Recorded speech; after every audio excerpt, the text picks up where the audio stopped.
Everyone, and welcome to SEFCU Friday Night Rivals, presented by ABC News Channel 20. I'm Paul Wapple, along with Adam Anderson. We're in Williamsville tonight, where the Bullets will host the Auburn Trojans in a Sangamo Conference matchup.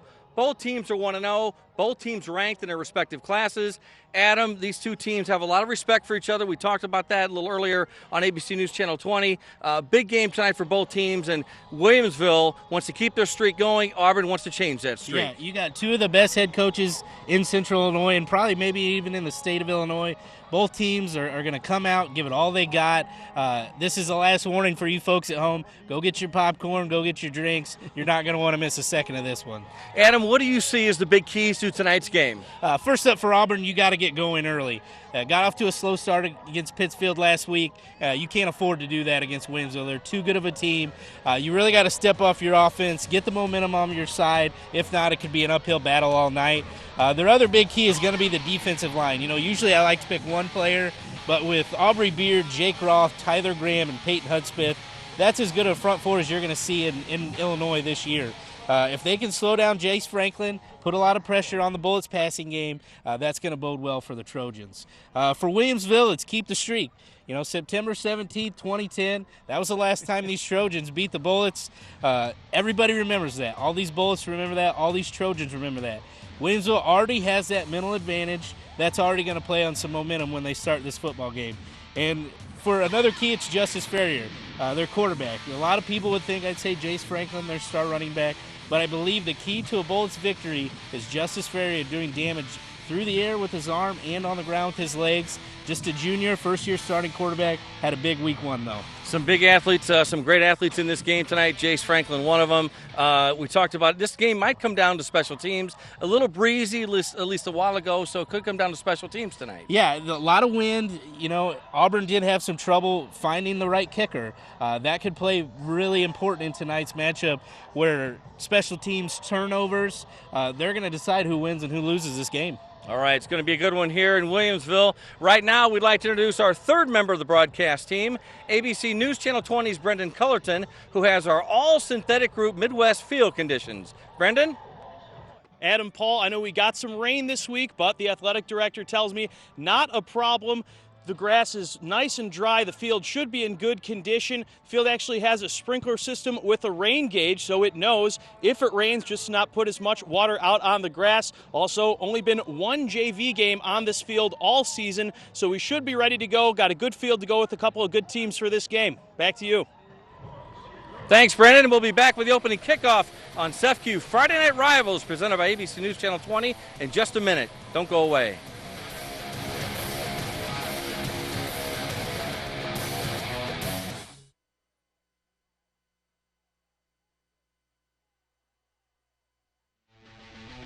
And good evening, everyone. Welcome to SEFCU's Friday Night Rivals. We are in Williamsville tonight at Paul Jenkins Field, where the Bullets will host the Auburn Trojans in a Sangamo Conference matchup. Paul Wapple alongside Adam Anderson will be calling the action for you tonight, and we are just about ready for kickoff. Both teams are on the field. The Williamsville band is just now clearing the field, so we are just a few moments away from opening kickoff. Adam, the weather is ideal. It's Friday night, and the hype is just about ready to be put aside. We're just about ready for football. Yeah, I'm ready to go. Get your popcorn, get your pizza, get your drinks, sit down in front of the TV. You're going to be in for a great game tonight.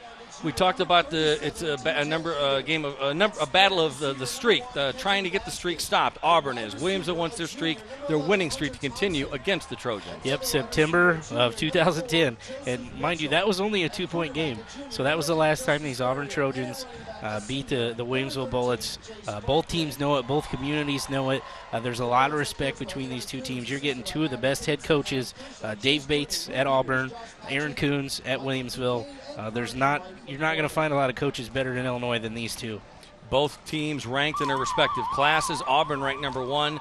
Both teams won their opening game last week easily with shutout victories. So this should be a great matchup, and we may see a lot of points. But one thing we're going to probably see, Adam, is a fast-paced game. Yeah, both teams are both no-huddle, spread offense, a lot of speed on the field. I do think Auburn, size-wise, has a little bit of advantage. We've talked about their offensive and defensive line. I do think Williamsville has the advantage in the speed. They got a lot of speedsters. It's going to be a great ball game. You're going to see sound football, probably not a lot of mistakes, and it's going to be a tight one. Adam Clark for the Bullets is just about ready to kick off. We are just about ready for high school football here in Williamsville, and we are underway. And it's a deep kick back to about the goal line, and got a hold. And a couple of Bullets found him there and stopped him. Caden Mensch on the run back for the Auburn Trojans. Yeah, he had a big return last week against Pittsfield for a touchdown. Saw the video. Might be one of the better returns you'd see all year if you can find the highlights on that. And let's see what this Trojan offense can do. 1st and 10 from the 23-yard line for the Trojans. Ben Johnson, the 6'3", 185-pound senior, is the quarterback. Shotgun formation. Empty backfield here for the Trojans. Johnson looks, throws, complete at the 25. And up to about the 20 to the 30, barrels his way to about the 32-yard line is Colby Bossman. Just made a few good moves there. The Bullets got to tackle better. You can't give a guy space. Just a quick, it's almost like a run. Just get it out to your athletes, let them try to create in space, and that's what Bossman did right there. Trojans aren't going to mess around, taking a lot of time.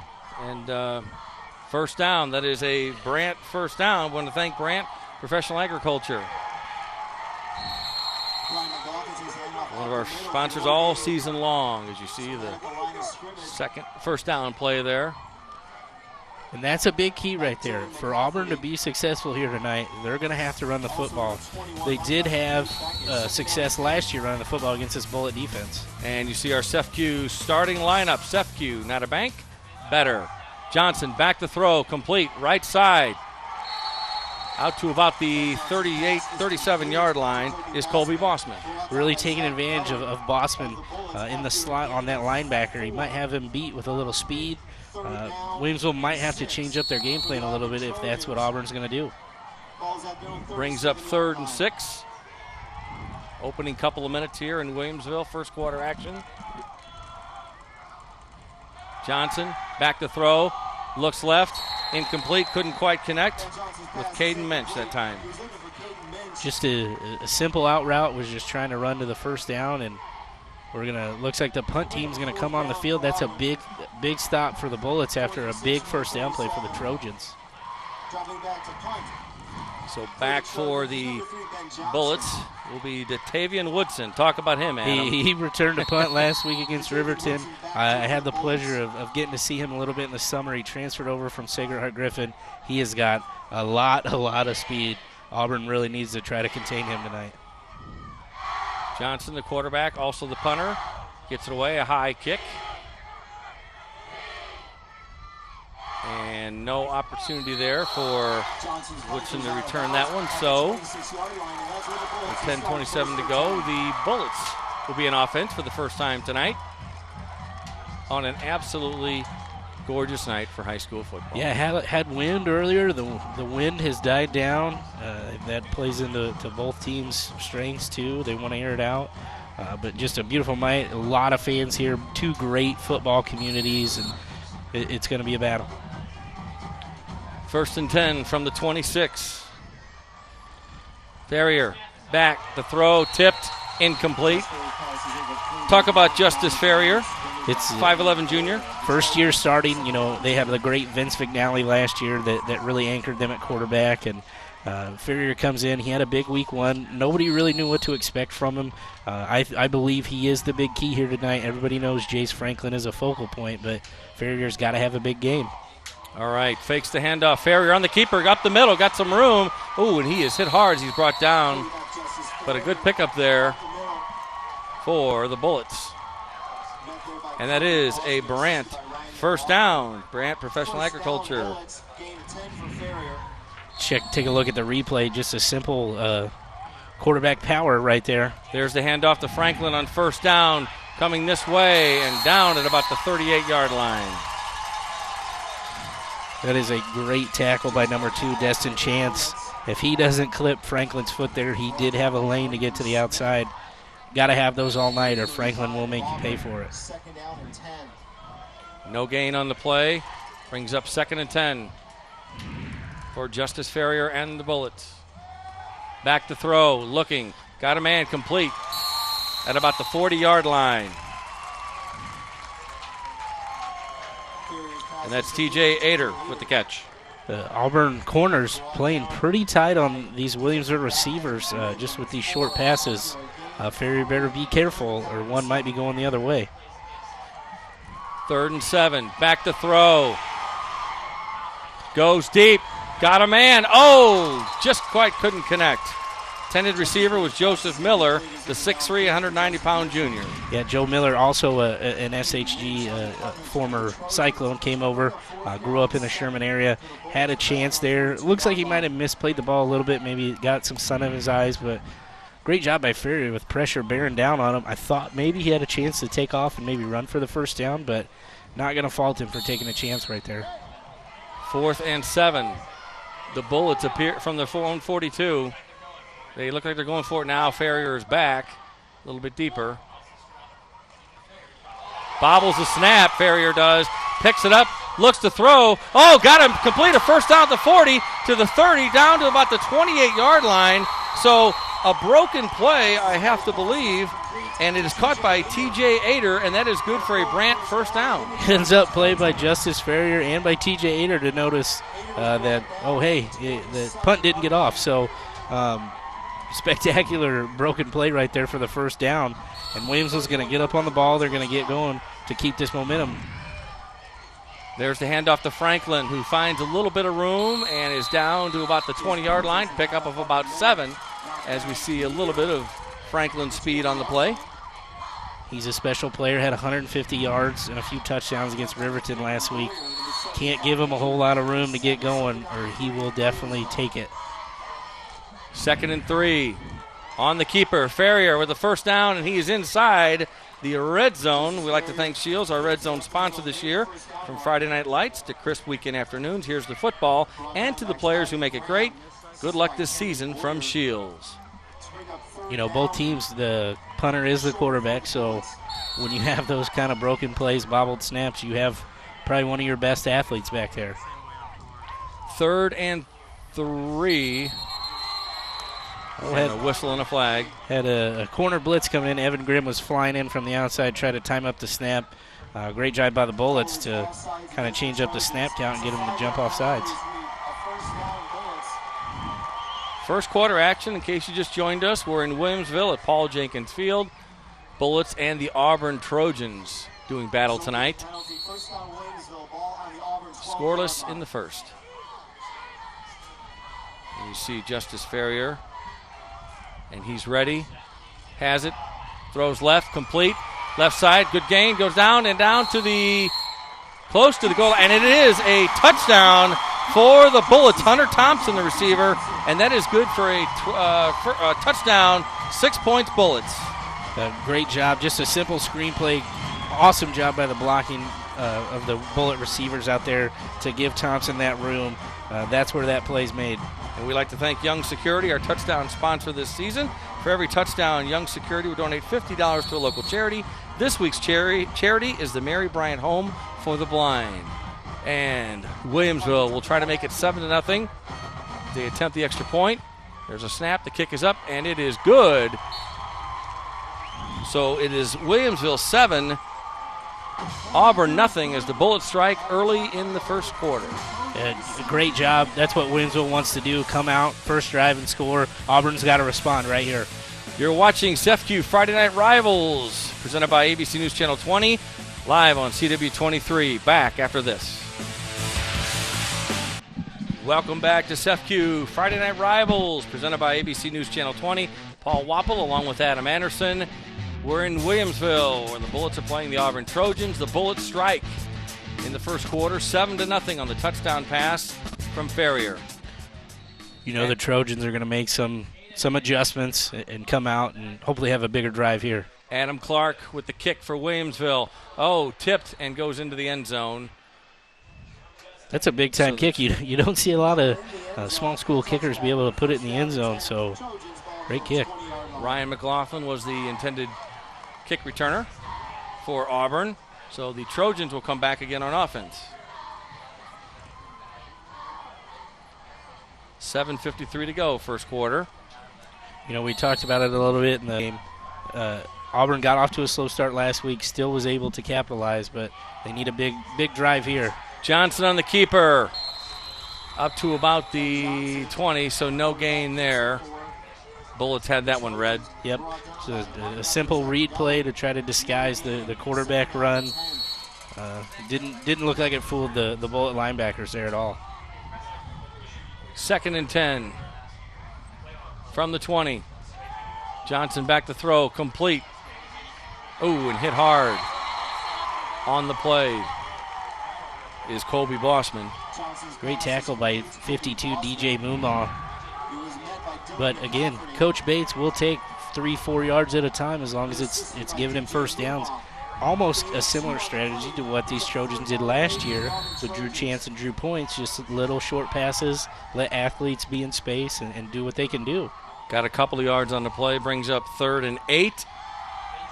Johnson back, and it is incomplete. Bullets had him covered pretty well on the play there. Josh Johnson, the intended receiver for Auburn. Great job by Datavian Woodson, not interfering, holding jersey. He played the ball smart and just played behind.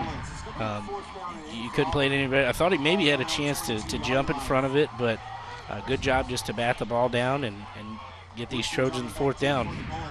So nothing doing for Auburn on this drive. Brings up 4th and 8 on the 22.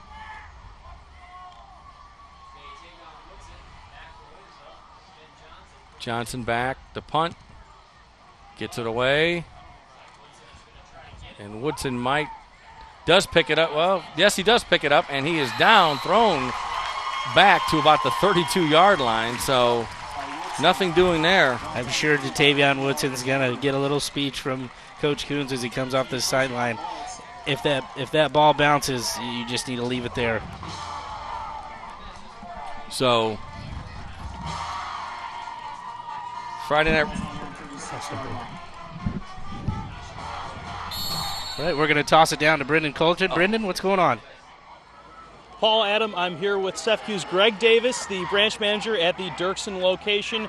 But before we get into that, you're a football guy. What do you think about the trickeration? Oh, perfect for early in the game. I mean, totally caught off guard on that one. That was a good play. Good play. Now, CEFCU, though, you guys are opening up a new branch that you're going to run as well? Yes. We're opening on South 6th Street in Springfield, first part of the year. We're looking forward to it, adding to our current 2 offices. And, CEFCU, you say you guys like to get involved in the community. What are some ways you guys go about doing that? Well, we're all about people helping people. That's the credit union way. We're all about the communities coming together for events like this. It's a great thing to do. All right, appreciate it, Greg. Yeah. Thanks for the time. We'll send it back to you, Paul and Adam. All right, Ferrier on the completion there. And now it's a run for Jenkins. That's good. Check that, Jace Franklin, and that was a Brandt first down. I hope so. The game is moving quickly. This Bullet offense isn't letting Auburn relax. And now we have officials timeout. Looks like Auburn is going to take a timeout right now and talk about it. Coach Carlicker, who leads the defense, one of the better defensive coaches in the area, really needs to settle down his Trojans, think back to what you talked about all week, and really get a solid game plan going forward. Yeah, Dave Bates told some of the ABC News Channel reporters and some of the team and staff that, hey, we want to do our best to keep Williamsville off the field. So we're going to take a short break. When we come back, Williamsville has the lead over Auburn, 7-0. You're watching CEFCU Friday Night Rivals, presented by ABC News Channel 20. Stay with us.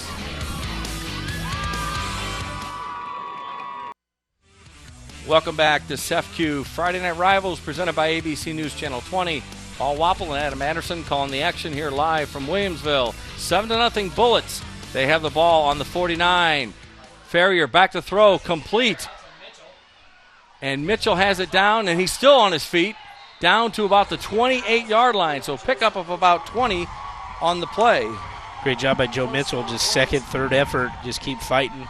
Keep getting what you can get. So that is a Brandt first down. Just a simple screenplay, Paul. For Williamsville. Ferrier with the handoff and a flag and a whistle before the play. With 5:40 to go in the first quarter. False start on the offense. Got a false start there on the offense. Tried to get going a little too quickly. This Bullet offense likes to snap the ball 10, 12 seconds after it's spotted. They really want to get going. That'll make it.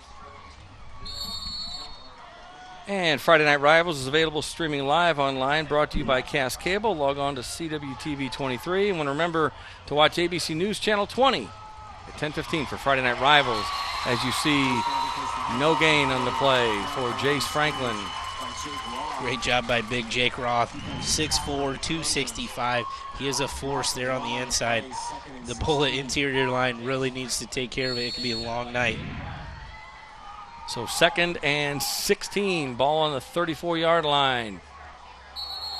And a flag. I think I saw some movement again. The Bullet offense is, again, getting a little too excited to get out there and get going. So we're going to move it back another 5. A false start offense.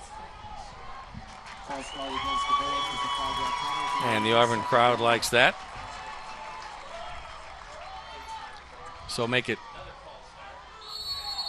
after the false start. Ball is on the 39. 2nd and 17. Ferrier with the pitch to Franklin. Franklin looking for something. Comes back right. Still looking for some room. Breaks a tackle, but is thrown out of bounds at about the 39-yard line. That's getting the Trojan sideline excited. Jace Franklin trying to cut back. Sometimes you try to do a little too much, and that always can backfire. Caught up to him that time. The Trojans covered it well. They stayed at home, stayed in their lanes, and really shut him down, and that's what you got to do all night. 3rd and 21. Ferrier back to throw. Looking. Still looking, under pressure. Now gets it away, and it might get, and a nice defensive play there by Colby Bossman, who came in at the last second there and broke it up, Adam. Yeah, good job by Ferrier keeping that one live. Put the ball right on target to Ader, but Bossman comes in, breaks it up. Brings up 4th down. On the 39 of Auburn. And the Bullets, looks like they will go for it. Maybe not. You never know after the last time. And there's the punt from Ferrier. And on the run and getting it is, for the Trojans, is number 6, Caden Minch. So the Trojans will start and try to tie this game up. And they need to at least put together a sustained drive. You know, they've had 1 first down. They need to really get on in the Williamsville side of the field or get some points on the board. 4 minutes to go, first quarter. Ben Johnson. And a handoff. And a good gain out to about the 30-yard line is Evan Grimm, the 5'8", 160-pound senior. Yeah, he is I think the little bit quicker between him and McLaughlin. Grimm's got a little bit more speed. Dave Bates has no problem giving it to both guys. So mixing it up a little bit. I thought the run game would be a big key for this Trojan offense. I think they have to stick with it and see what can happen.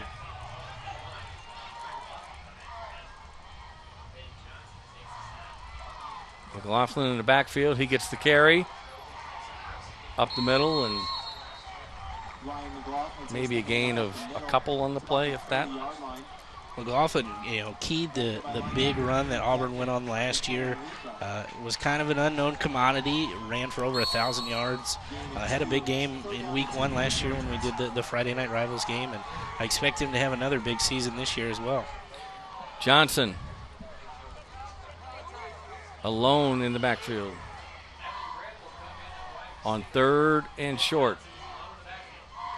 Seeing a lot of 5 wide out of the Trojans here. Maybe Dave Bates saw something during the week where he liked his formation. And a flag on the play. See what it's all about. And it is against the Trojans. So you go from 3rd and 2 to 3rd and 7. Brendan, let's go down to you.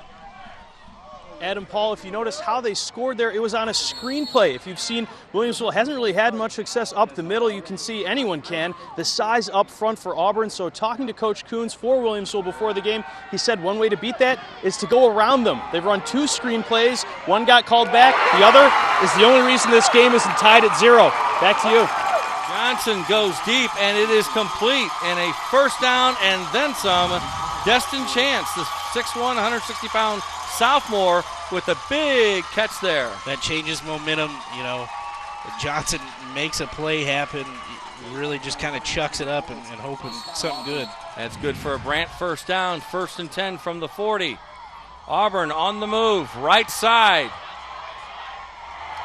And thrown That's a for a big time loss. right there. Wow, thrown for a loss of about 3 on the play. Ryan McLaughlin, the carrier. Cade Beckett, number 21, comes up and makes that hit. He is the guy who just got the ball thrown over his head, so I think he was a little upset right there, but that's a big-time hit on McLaughlin. Brings up 2nd down.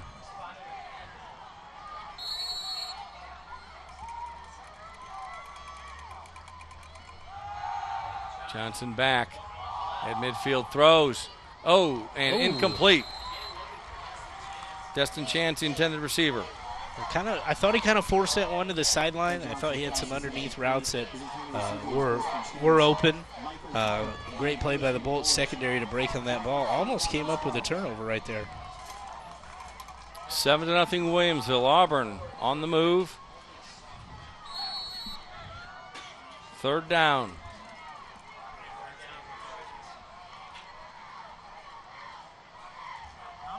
Johnson back to throw. Time gets away, and he is brought down at about the 42-yard line by Zach Kern, number 63, the 6'3", 195-pound junior. Kern started as a sophomore, played. Great job by the Bullets secondary. That was almost a coverage sack right there because Johnson just couldn't find anybody open. And, Dave Bates doesn't want to get in those 3rd and long situations. No coach does. So our regularly scheduled Friday night CW shows will air immediately following the game. Watch Masters of Illusion, followed by Penn and Teller. Fool Us, that's tonight after the game right here on CW23. And there it is into the end zone, a touchback. So 1st and 10 on the 20. Johnson kicked that one to Elkhart almost. It was a big kick. Elkhart, for those of you who may not know, about 5 miles, 6 yeah, miles up the road? Yeah, about 5-6 miles up the road. Mile marker 115 off of exit 115 off of I-55. We're in Williamsville tonight, in case you just joined. The home team leading Auburn. Both teams ranked in their respective classes. Both teams 1-0, looking for win number 2. So 1st and 10 from the 20 with 1:29 to go. Justice Ferrier back at quarterback. He's going to throw. He's got a man. Overthrew him. He had Jace Franklin. Overthrew him just a little bit. Yeah, put a little too much on that. Good strong arm by Ferrier right there. One of those touch passes. It's either the sideline or your guy, and just off the tips of Franklin's hands.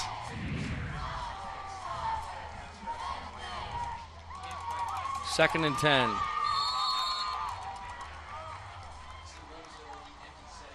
Ferrier back to throw. Complete. To the left side. Not much there, though.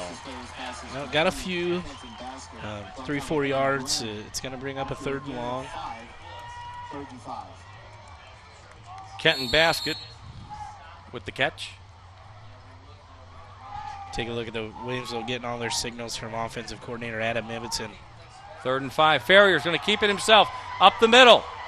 Got a good run here going, and he still breaks a tackle, and that is good for the first down. Another Brant first down for the Williamsville Bullets. Great job. Great play call there. Auburn kind of spread out, which is what Williamsville wanted them to do. Left the middle a little open. Simple QB draw right there, and he took advantage of it. First down on the 37. Ferrier with the handoff to Franklin. Maybe a pickup of 1 on the play. This Trojan defense is really trying to lock down anytime Jace Franklin gets the ball. Really, anytime he goes anywhere, they're calling out where he is, making sure you don't lose track of him. Second down and 8. Ferrier will keep it again. Picks up, and he is pretty close to a first down. 45, 46. Might be what looks a little short. We've got a pretty good vantage point here. Yeah. Might be a little short, and that will do it for the first quarter. So after one period of play here in Williamsville, the Bullets lead the Auburn Trojans 7-0. You're watching SEFCU Friday Night Rivals, presented by ABC News Channel 20. Back with second quarter action in just a minute. Don't go away.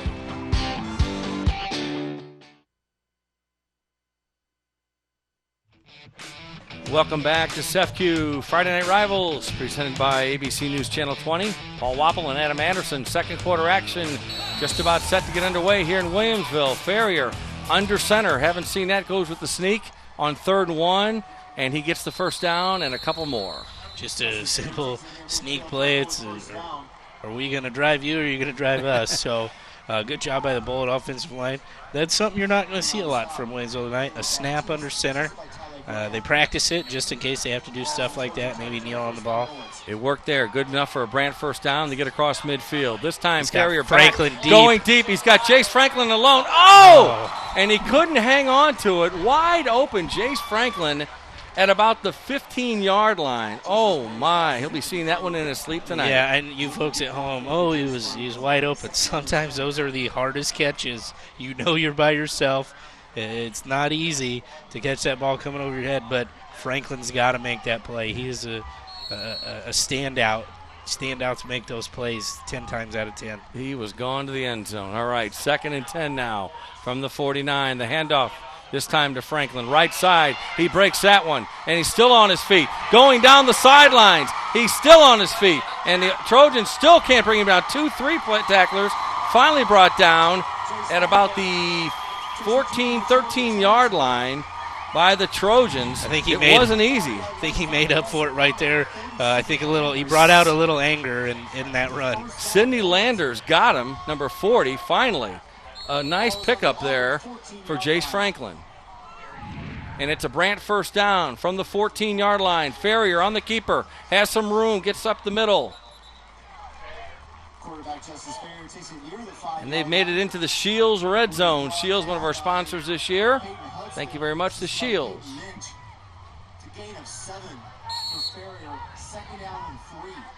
There you see some first quarter statistics. Look at that.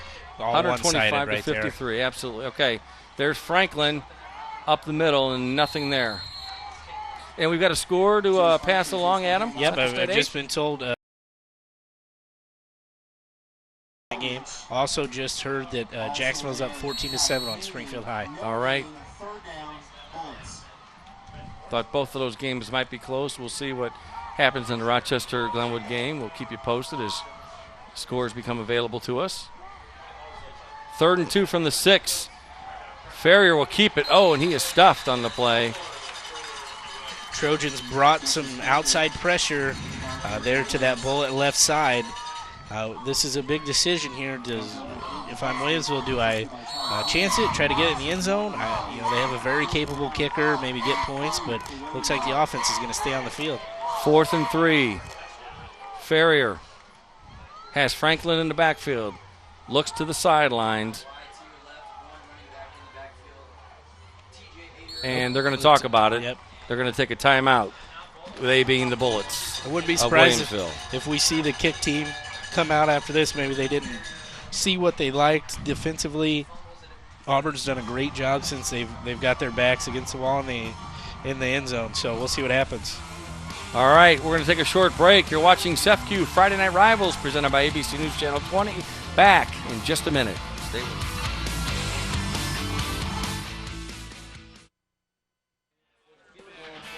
Welcome back to SEFCU Friday Night Rivals, presented by ABC News Channel 20. Paul Wapple and Adam Anderson. Second quarter action, 9:57 to go. Williamsville leading 7-0, and they are going to attempt a field goal, it looks like here, on 4th and 3. And there's the kick, and it is up, and it is good. So the Bullets add to the lead. It is 10-0 now. after the kick, the field goal. Yeah, great job by the Bullets talking it over, felt very confident in their kicker, and he went out and banged one home. So Adam Clark, the 5'7", 170-pound senior, with the field goal.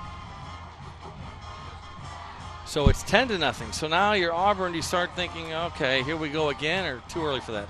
Oh, the Chick-fil-A. Time for the Chick-fil-A row of the game. Each person in that row gets chocolate chip cookies. There it is, the Chick-fil-A row of the game. Hi, how you doing? Friday Night Rivals, and there it is, the Chick-fil-A row of the game. They get cookies, chocolate chip cookies. Send some up this way to the press box. Yeah, we're a little jealous up here. All right, that's great. Thank you very much to Chick-fil-A for being one of our sponsors this year on SEFCU Friday Night Rivals. So 9:52 to go, second quarter. You know, you had just mentioned it. You know, what is Auburn thinking? They had a little bit of success last drive, but you got to put something together here. You can't fall too far back. You don't want to fight an uphill battle the whole second half. Adam Clark to kick it for the Bullets. And there will be a return, the 10 to the 20, got to the 30, 35, now to about the 36-yard line is Hunter Thompson.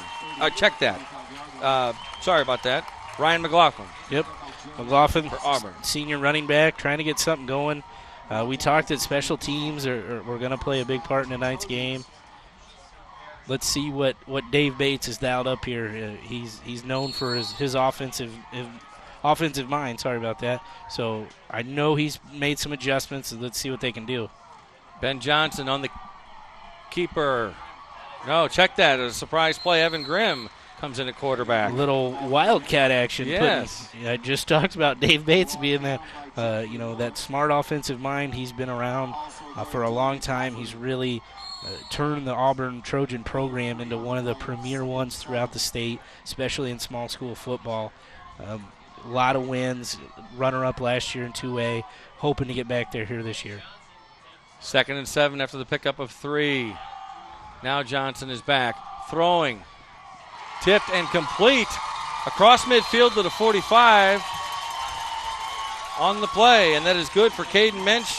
A good reception there, and it is good for a Casey's General Store, one of our first down sponsors all season long. Casey's General Store.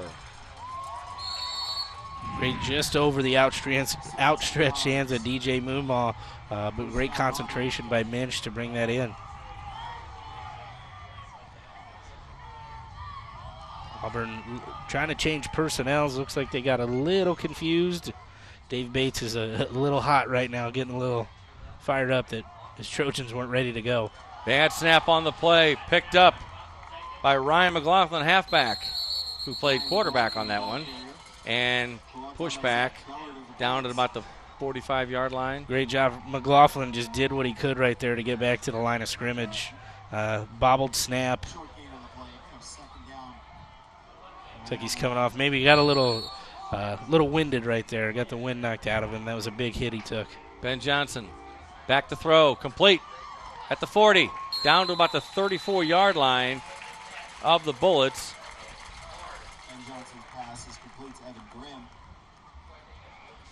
And that will bring up third down. What do you think about 3, Paul? 3, I think about 3. Call it 2. We'll call it a long 2. We'll call it a long 2. We'll agree on that. Third this is big. I wouldn't be surprised if they get an incomplete or not a first down for him to go for it again. Johnson with the handoff, and nothing doing for McLaughlin this time. I'll tell you what, we stuffed him. We talked a lot about the Trojan defensive line. This Bullet defensive line has came to play tonight. They have not let McLaughlin or Johnson get going on any type of run, and that was a big part of the game plan, I think. Brings up fourth down from the 36-yard line, and the Trojans will go for it. 3 receivers left. Johnson back, throws right. Bobbled and dropped. Evan Grimm. Have a flag come in. On the far side of the field. Far side. Right. Wonder if no one got set over there. It looks like we're going to get a false start. Yep. Not what the Trojans wanted. With 7:09 to go here in the second quarter. Johnson is their punter, so you could see a quick kick by him just to pin the Bullets deep. But Dave Bates is talking to his players from the sidelines about this call on 4th down. Still going 5 wide. Grimm is a little deeper in his quarterback position. I wouldn't be surprised if he kicks it. And Johnson does kick it. And to the right side, That's out a of great bounds. kick. That was a good kick, yes. Out of bounds. Let's see where they mark it at about the 4. No, down about the 2-yard line. So a very nice punt there by Ben Johnson. So that'll put the Bullets back deep into their own territory. Yeah, that's going to pin this Bullet offense deep. So. And Friday Night Rivals is available streaming live online, brought to you by Cast Cable. Log on to CW23TV.com and click on the Friday Night Rivals link. You can also find complete game videos and photos from this season's games. CW23TV.com. 6:50 to go. Second quarter action. Bullets leading the Trojans 10-0. Williamsville.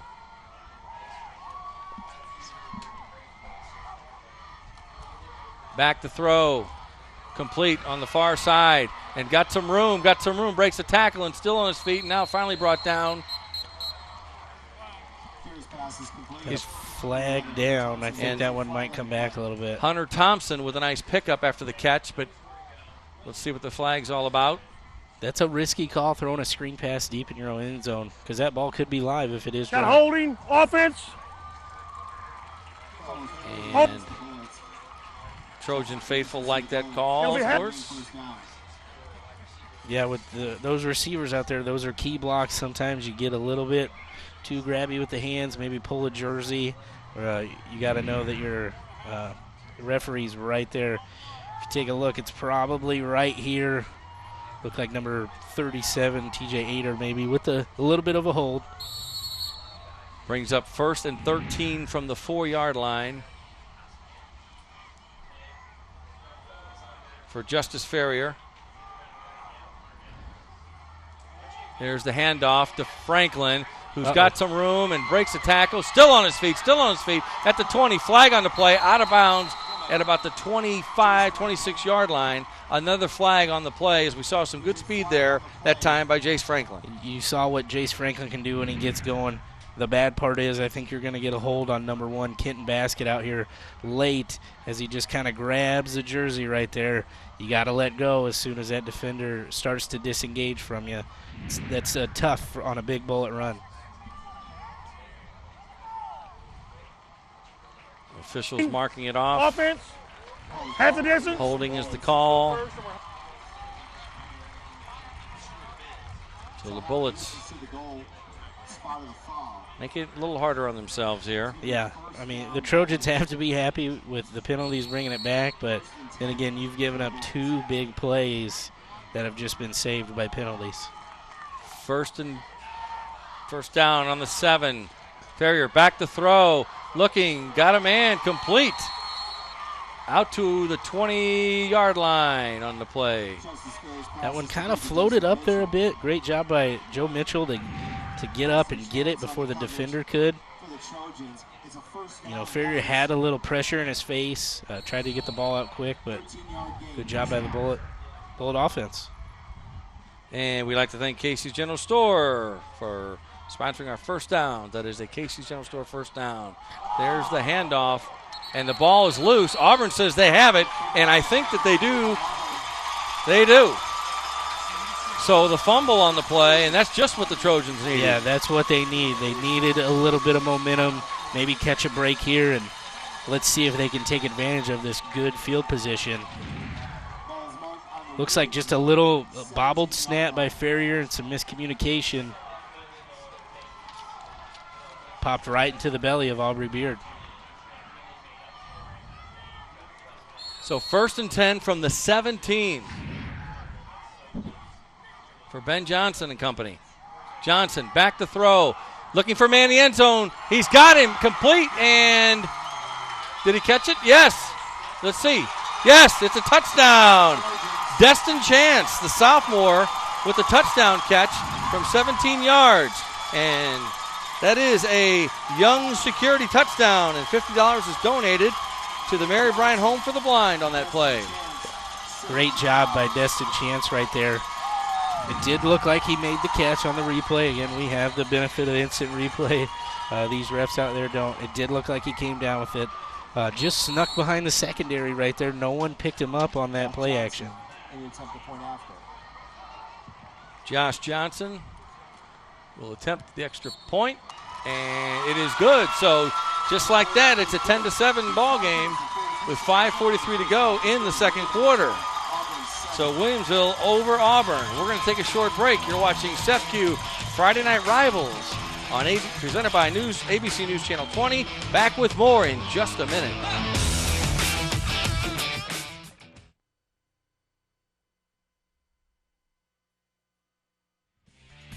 Welcome back to SEFCU Friday Night Rivals presented by ABC News Channel 20.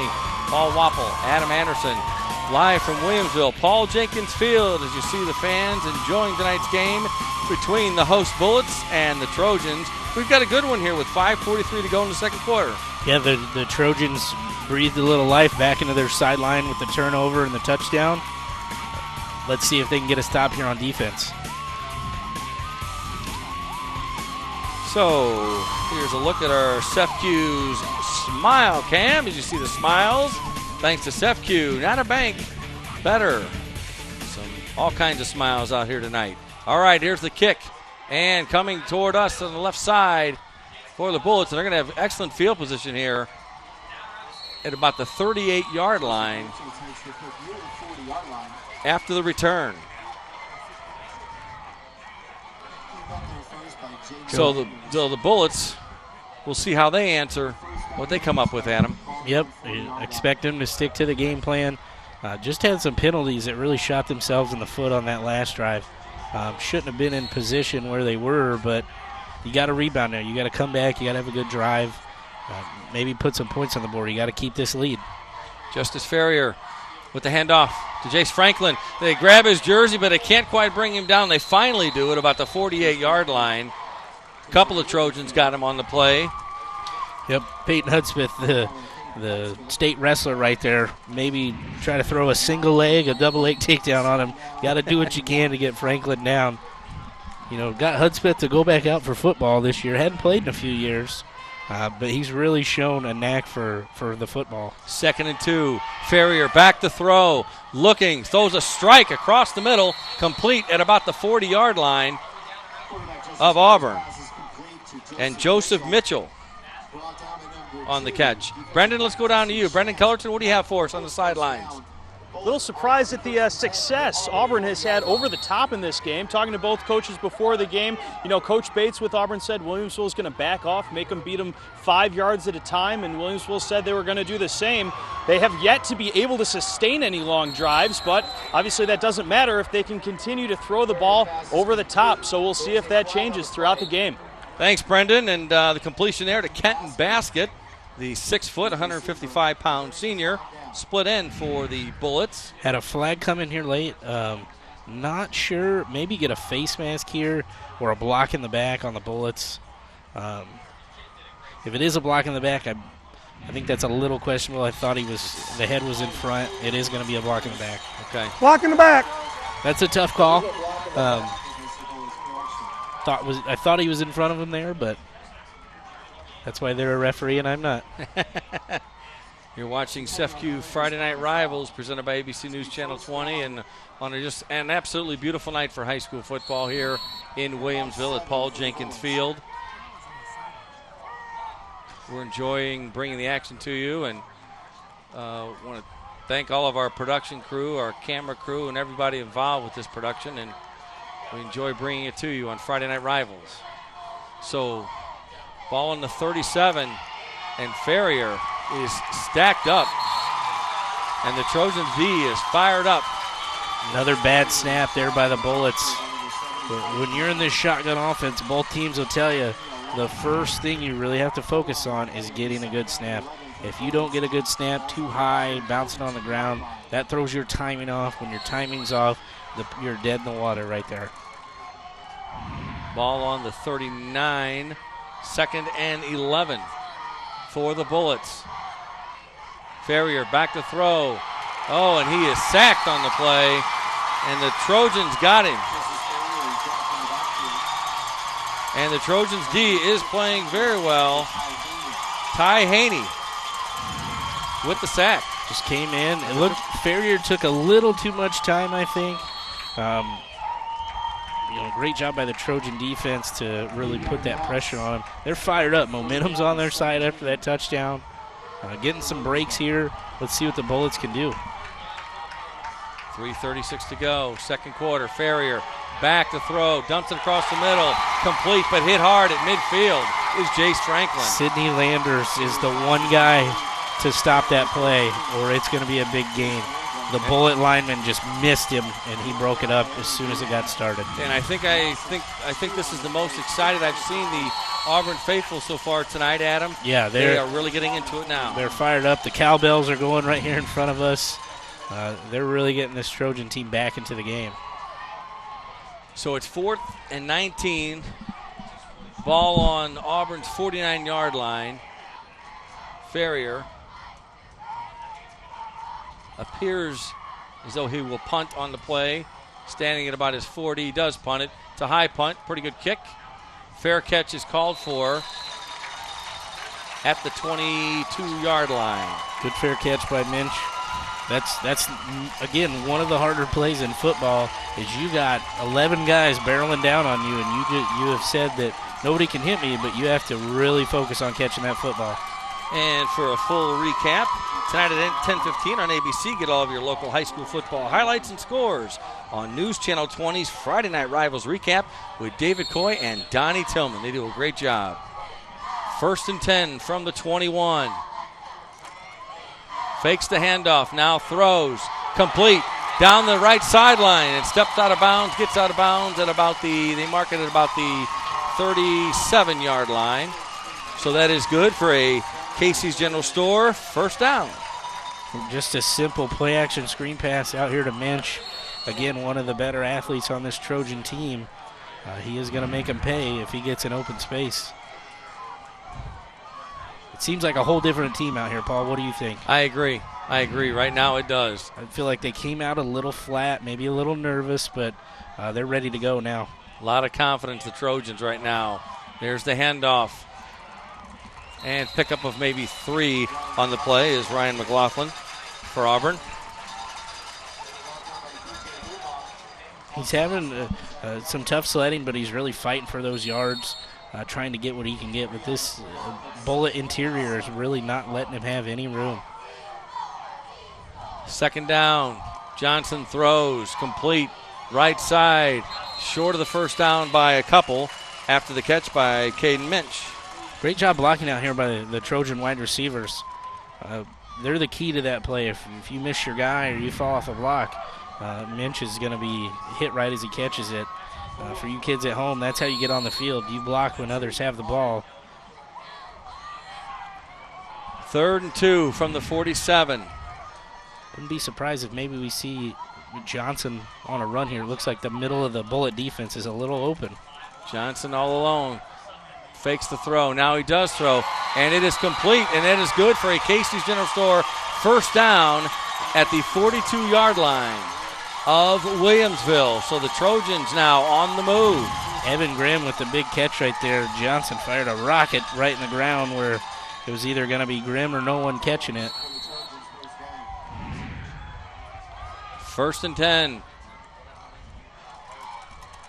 Johnson back to throw again. Oh, it is almost picked off right into the hands of the Williamsville defense there and just about picked off. Cade Beckett right there made a beautiful read. Johnson stared to that side, broke on it. You got to catch that football. Just couldn't quite hang on to it. So a big break for Auburn, tough one for the Bullets. Brings up 2nd down and 10. Johnson back to throw again. Across the middle. And a little high and incomplete on the play. Went over the hands of Beckett again. Beckett, he's been a ball hawk tonight. He's been around some, hopefully for the Bullet, community. He pulls off an interception here. That can change the momentum. Right now, Auburn's got all of it in the world. They're very fired up. Like we talked about, it seems like a different team. Williamsville needs to do something here to get them off the field and get their offense back out there. 1:42 to go in the second quarter. 3rd and 10 for the Trojans. Another 5 wide here by the Trojans. Johnson back, looking across the middle. Complete, catches him in stride, and a nice completion there by number 12, Colby Bossman, the junior. Yep, just found a little crease between the Bullet linebacker and safety and made a big play. And that is good for a Casey's General Store. First down, Casey's General Store, one of our first down sponsors all season long. So we're down on the 25-yard line, Auburn is. That's where this drive will continue. Johnson back, looking.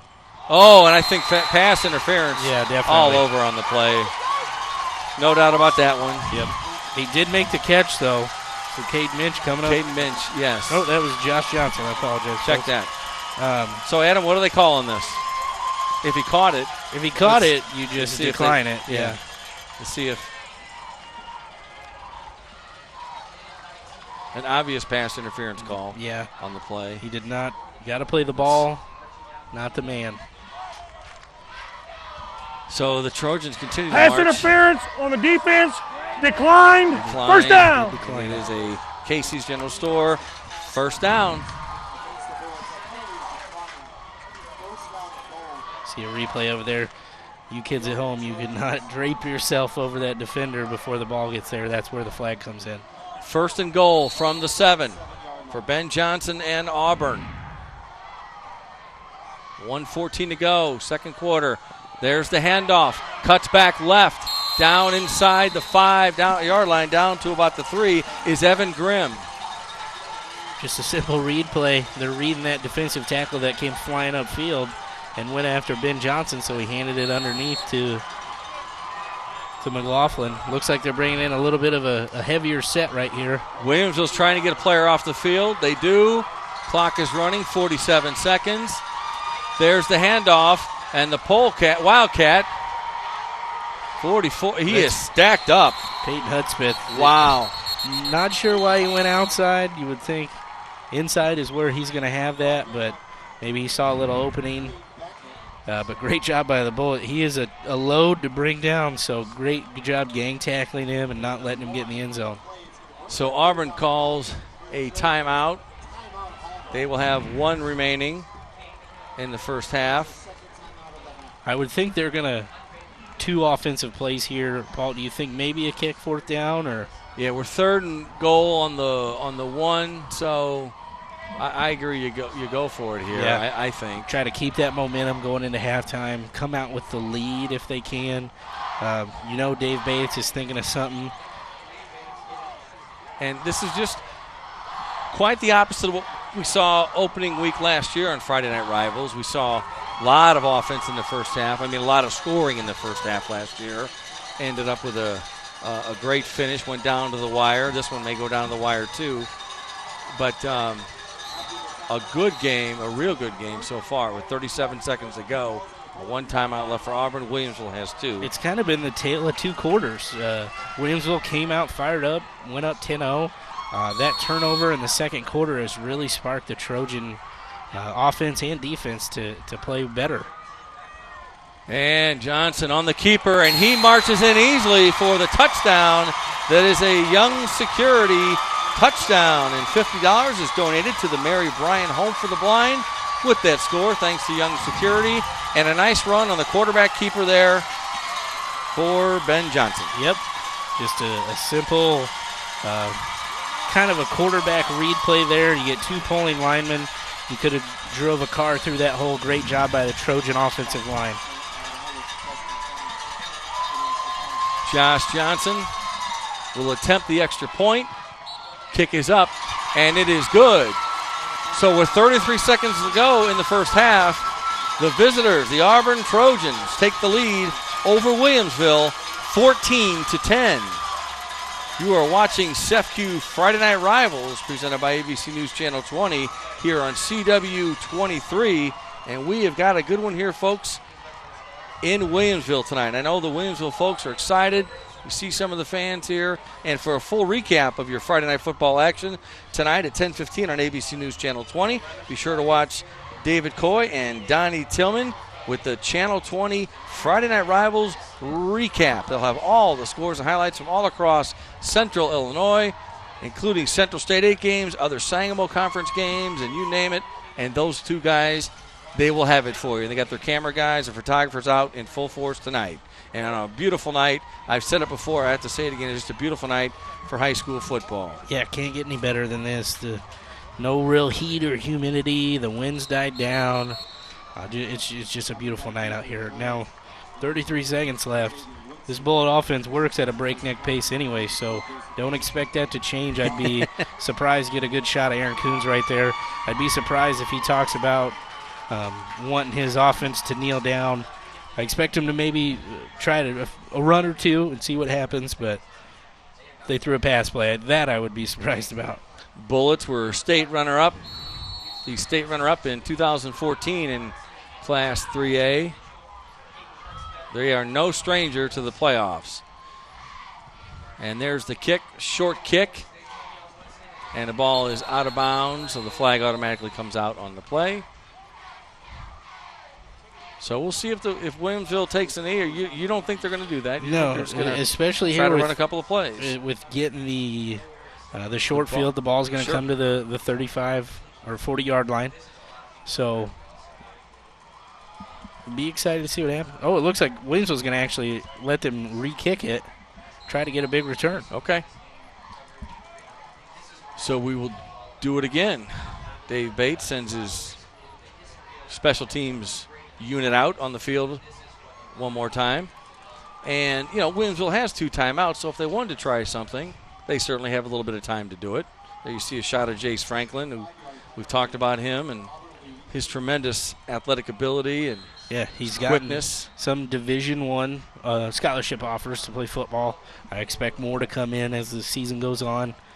Great kid. I got the chance to know him a little bit, and he does a great job in the classroom and out on the field. And there you see the stats on the scoring drive for the Trojans. 11 plays, 78 yards. Only took them 2 minutes and 11 seconds.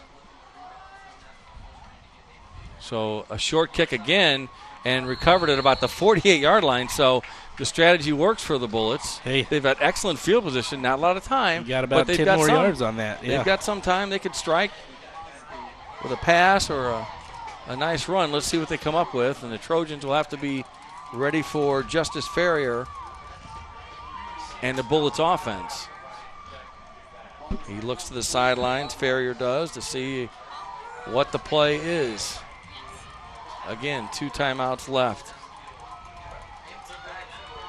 He's got the play. He's alone in the backfield. Ferrier, right side, complete at the 48-yard line of Auburn. Pickup of about 4 on the play. Clock continues to run, and the Bullets, and they call a timeout. So they have 1 remaining with 23 seconds to go in the second quarter. Yeah, might as well use them. You can't keep them in your bag for the second half, so. Brings up 2nd and 6. You see some of the fans. And Friday Night Rivals is available streaming live online, brought to you by Cass Cable. Log on to CW23TV.com and click on the Friday Night Rivals link. You can also find complete game videos and photos from this season's games. Friday Night Rivals on CW23TV.com. And the Trojans obviously want to keep that lead, 4-point lead going into halftime. Don't want anything to happen here. Yeah, do not want to give up a big play and go down, 3 into halftime. You work so hard to fight back and take the lead. You don't want to give that up here. Williamsville will come out with the football in the second half. So 23 seconds to go. We'll reset it for you. 1 timeout left for each squad. Ferrier, shotgun, Back to throw. Looking. Going deep. Down the right sidelines. Oh, and tipped at the last second by the Auburn defense. Down at about the 10-yard line. So Ferrier goes deep. Can't quite connect. Got a late flag in here. Not sure what's going to happen. I think that usually indicates a personal foul. And let's see what this... Oh, a sideline warning. So it looks like the Auburn coaches maybe got a little too excited and got on the field. All right, so second down. So it's just a warning. Third down, check that. Third down. Just a warning on that. It looked like didn't actually give him the penalty. But only 16 seconds on the clock. Ferrier, back, fakes, look out from behind, and he gets it away. He's got his man, and he's out of bounds at about the 9-yard line after the completion. Hunter Thompson, the junior, with the big catch. They just forgot about him out there. He was. I saw it out of the corner of my eye. Great job to really keep that play alive. That's a tough throw for Justice Ferrier to make there to Kenton Basket. I stand corrected. Kenton Basket. I thought that was Hunter Thompson. All right. 1 and 11. They're a little tough with that purple on purple look. All right. 6 seconds to go. First down. That is a Casey's General Store. First down. And let's see. The ball is on the 12-yard line. The clock is obviously a factor. Ferrier back, looking right, rolls, looking right in the end zone. Dipped away by the Trojans inside the goal line. We have 0.6 seconds left, so the Bullets will get one more shot. This would be a 29-yard field goal. What do you think here, Adam? You go for it, you take another shot in the end zone. I saw Clark in the pregame. He does have the leg to get it here. You are on the hash, so that does make it a little bit tougher. So let's see what he can do. If he gets his kick here, that's, again, a momentum swing back to the Bullets before halftime. Adam Clark will attempt the field goal. And the kick is up, plenty of leg, and it is good. Great job by Adam Clark. So 14-13, our score heading into halftime, and that is the last play of the half. The Bullets come back, and it's a one-point game. They trail by 1. So we have plenty more action coming up at halftime. We'll recap the action, give you some scores, and we'll have our halftime contestant coming up on the kick. So stay with us. You're watching SEFCU Friday Night Rivals. Actually, we're going to go down to Brendan Cullerton before we take a break. Brendan? I'm here with Coach Dave Bates. That fumble really turned everything around. Did you notice the difference in your team's energy? It was. We made a couple first downs there on offense, and then our defense started to play hard, and it just kind of snowballed on us. And, that's kind of how high school football is. You talked about sustaining a drive. You finally had one towards the end of the half here. Are we going to see more of the same in the second half? Probably. I'd still like to be able to run the ball, but we've got a good passing game. If we have to do that every down, we'll do it. All right, thanks, Coach. We'll see you in the second half. Thank you. Back to you, Adam. All right, thank you very much. And you're watching Friday Night Rivals, brought to you by SEFCU, presented by ABC News Channel 20. Back with the halftime report in just a minute. Stay with us.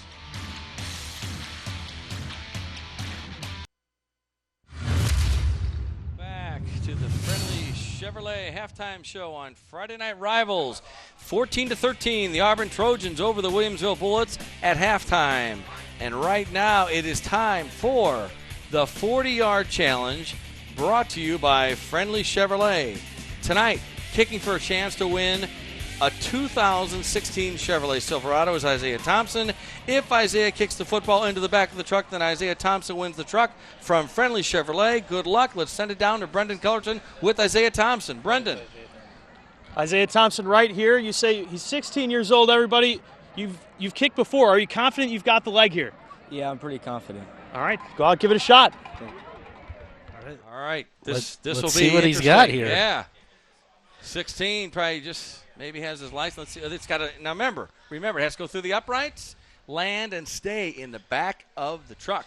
Yeah. That's a beautiful truck. That would be a great gift here. Let's see what he's got. Isaiah Taking Thompson with the kick. It's up. Oh, that's probably one of the best kicks we've seen, Adam, all year, or last year too. Had some distance, just needed to get a little bit more into it, but great job by Isaiah. Isaiah Thompson, thank you for participating in the Friendly Chevrolet halftime show. And there you see the replay. Not too shabby. That's a real nice kick. couldn't quite get it there. Just came up a little short. That is not easy, and that truck is on the move. All right. Fantastic. All right. And want to let you know that our plaques and trophies this season are brought to you by K&R Rewards. And earlier today, CEFCU presented Williamsville High School with a $500 donation to say thank you for hosting tonight's Friday Night Rivals matchup. CEFCU will make a $500 donation to each Friday Night Rivals host school throughout the season for use for their general fund. CEFCU is proud to support our communities, our schools, and our students with Friday Night Rivals. Thanks to CEFCU and Williamsville High School for being a great host tonight. All right, you're watching the Friendly Chevrolet Halftime Report live from Williamsville, Illinois. Paul Jenkins Field. 14-13, Auburn leads the Bullets at halftime. Back with more on Friday Night Rivals in just a minute. Stay with us, everybody. Welcome back to the Friendly Chevrolet Halftime Report on CEFCU's Friday Night Rivals, presented by ABC News Channel 20.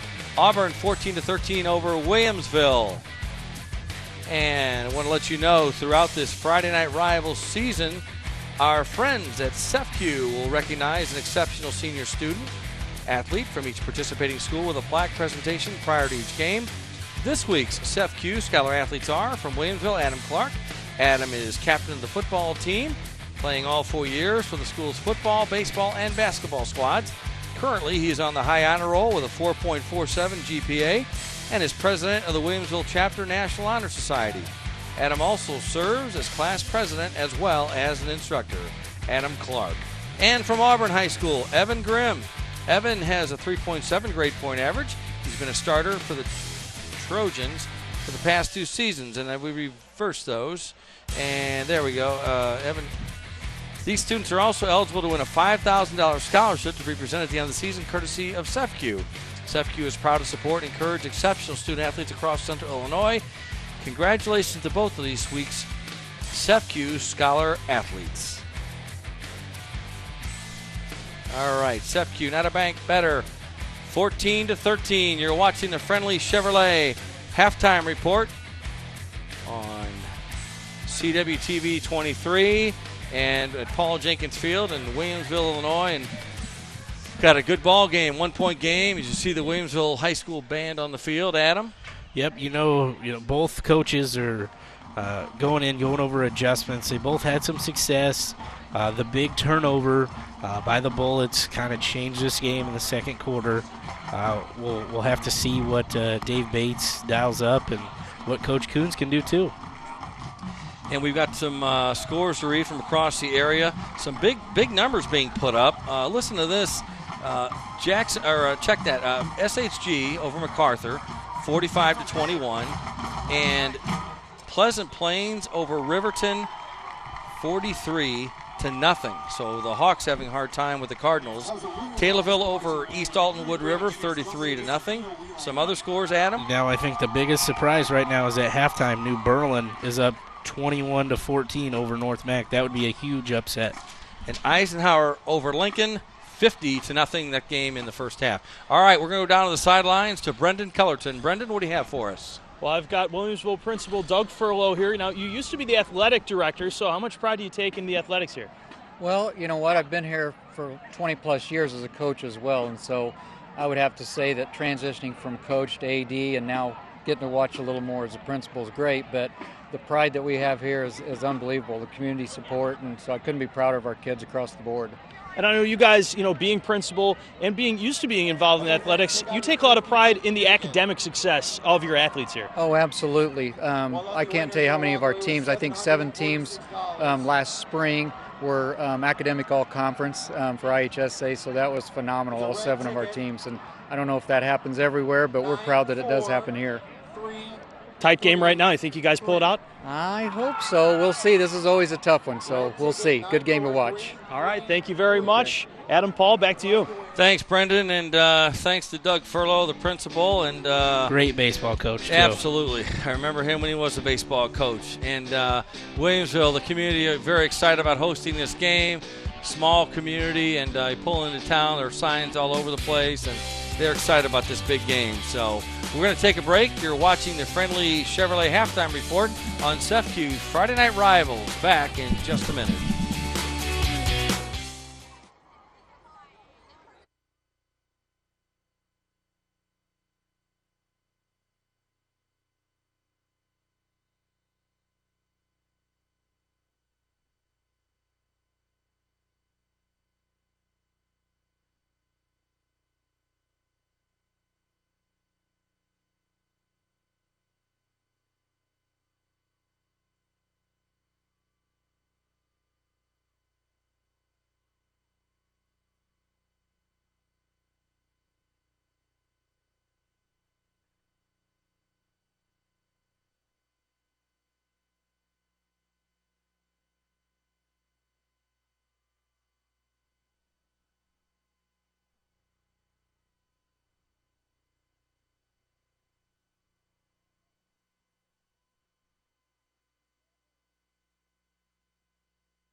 Welcome back to CEFCU Friday Night Rivals.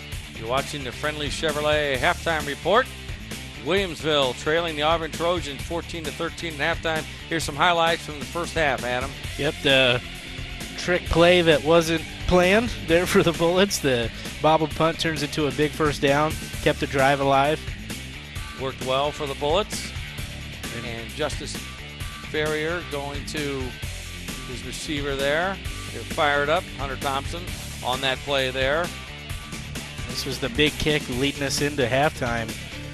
We don't see a lot of deep field goals by it, but kickers have been coming out and surprising us.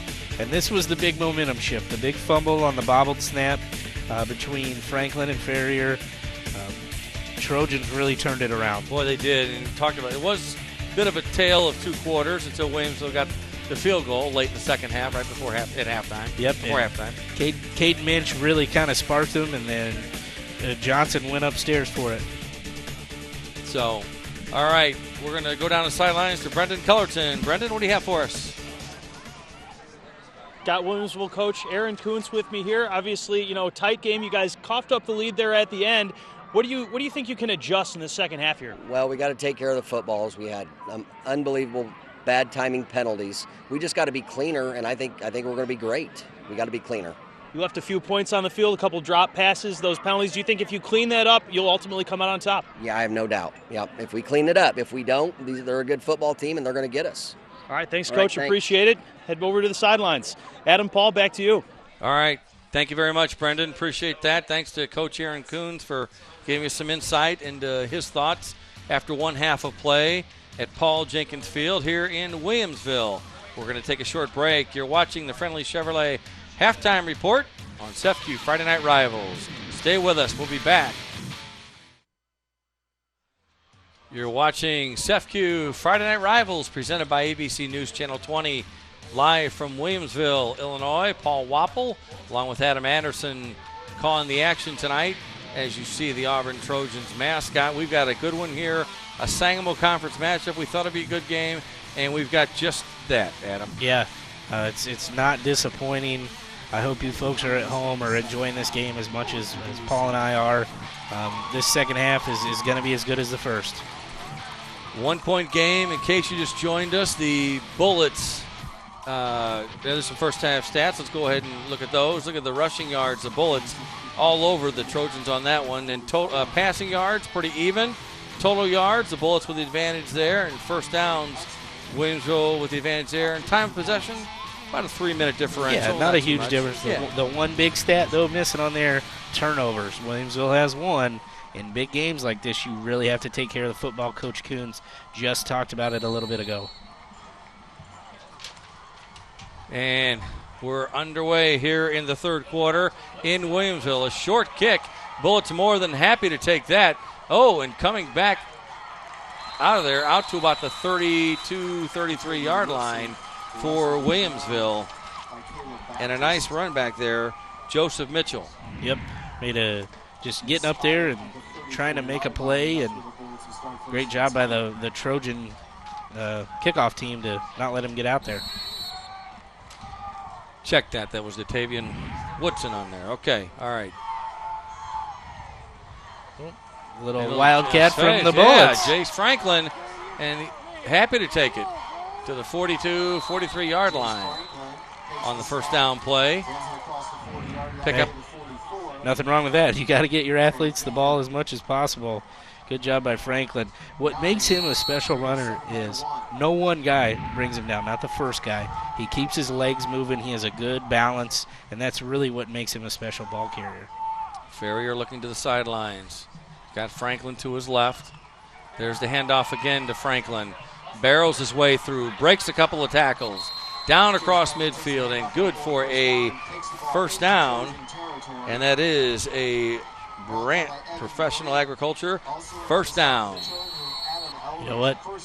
They might have made some adjustments. Adam Ibbotson, offensive coordinator, said, hey, we're going to get the ball to Franklin as much as possible. He's a special player. Let's see what happens here. The pitch to Franklin. Gain of about one, maybe two at the most on the play, maybe just one. He made a good play just to get back to the line of scrimmage. Great job by the Trojan defense to really fly out there and cut off all running lanes. He had nowhere to go. If you like fast-paced high school football, this is the place to be this evening. Second down and 10. Handoff again. Nothing doing. Maybe get back to the line of scrimmage. If I'm Auburn, you got to be thinking there's been a lot of runs. Williamsville might be setting you up for a little play-action pass. Try to hit something deep over your head. They've had some success with these Auburn corners losing track of the Williamsville receivers. 3rd and 9. Just underway in the third quarter. Ferrier back to throw. Has time, looking. Rolls right, throws it. Heaves it downfield, and it is intercepted by the Trojans. Not a smart play there by Justice Ferrier. Maybe a little bit of his inexperience coming out.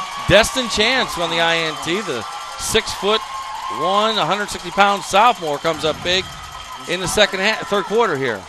Great coverage by the Trojan defense right here. Ferrier just cannot throw that one up. There were more white jerseys than purple jerseys. Just trusted his guys a little bit too much. So ball on the 23-yard line. Ben Johnson. He's back to throw. Looking. Got a man. Oh, tipped, and it is incomplete. The Bullets had an opportunity to pick that one off. Intended receiver on the play was Josh Johnson for Auburn, number 5. At some point, these Bullets are going to come up with an interception at some point. Friday Night Rivals is available streaming live online, brought to you by Cass Cable. Log on to CW23TV.com. Click on the Friday Night Rivals link. You can also find complete game videos and photos from this season's games. Right there, just a screen play out to Minch. We saw a lot in the second quarter. But it looked like Bossman missed his guy, and like I talked about earlier, that's a key block. If you miss that, that play is over. You see Brandon Cole. It is 3rd and 13 for Auburn.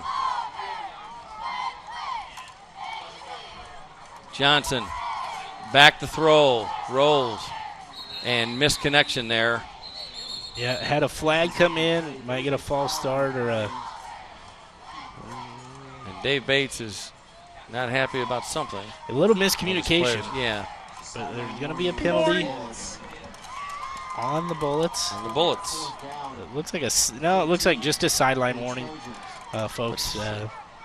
So what a sideline warning is you coaches have to give the referees a 2-yard window there on the sideline. If you get in there, you bump into a referee, or you get in the field of play, you'll get called.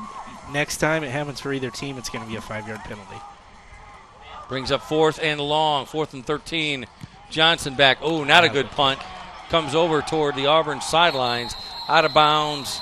Let's see where they spotted it, about midfield. No, he's going to walk back a little bit. Let's see how far he keeps walking.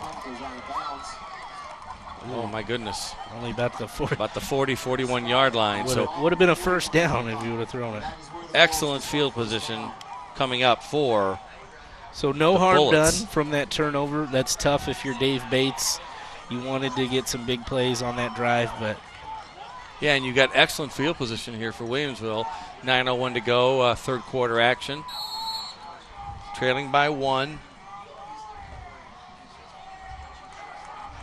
Jace Franklin is wide left. Ball is tipped. The pass is tipped and incomplete. got to be careful there. That ball hangs up in the air. That's anybody's ball. So Franklin and Basket were lined up left, and the ball was tipped. Nice defensive play there. Caleb Baptist just getting up, getting in the passing lane. You know, for your defensive lineman, if you can't get to the quarterback, the next best thing you can do is not make it easy on him throwing the ball. 2nd and 10. Ferrier will keep it, and a good pickup there of about 7 out of bounds. Ends up on the track here at Williamsville. He's okay. Yep. Great read there by Ferrier on the option plays, just reading those outside defenders. Everybody looks at Franklin. He just pulls the ball and takes off. Brings up 3rd and 3 from the 34-yard line. Franklin in the backfield. Ferrier looks. Getting the play called in from the sidelines. Maybe changing the play. Ferrier back, looks left. Ball is tipped and incomplete. I believe it was tipped at the line of scrimmage. Yep. 55, Caleb Baptist again. You know, if you can't get back there and get a sack, just get your hands up. It works. So brings up 4th down for Williamsville. It's a big play right here.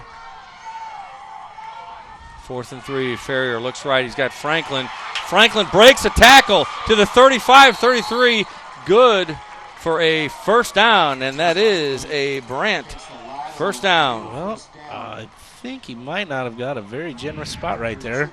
From up here, it looked like he made it, but that is going to be a first down for Auburn. I stand corrected.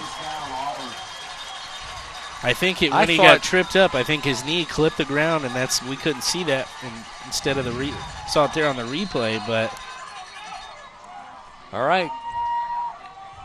So Auburn now gets a chance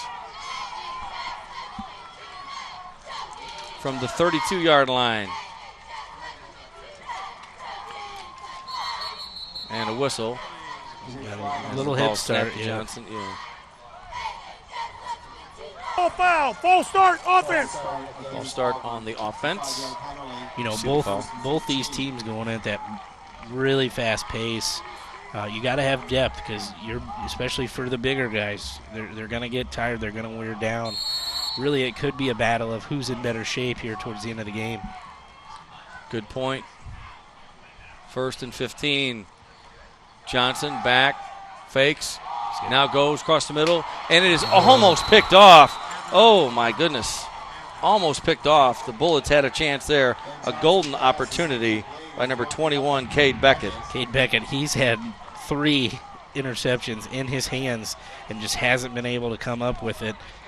You got to think at one of these times he's going to come down with an interception. But the Bullets need him to make a big play and really swing some momentum back. So 2nd and 15 after the incompletion. Fakes to McLaughlin, keeps it now. Johnson does, and he's out to about the 34-yard line. Good run there by Ben Johnson. Coach Bates will tell you himself, he's not the runner that Drew Chance was last year. He's going to try to hurt you with his arm, and we've seen that here tonight. But he is a capable runner, and you have to have that back there to really keep this Bullet defense honest.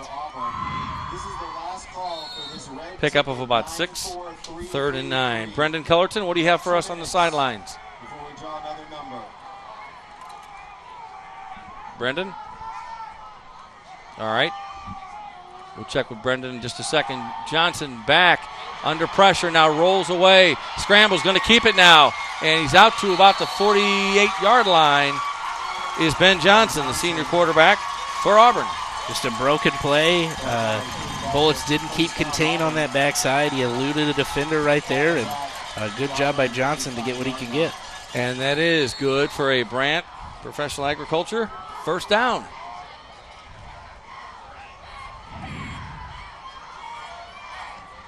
All right, now we're going to go down to Brendan Cullerton. Brendan?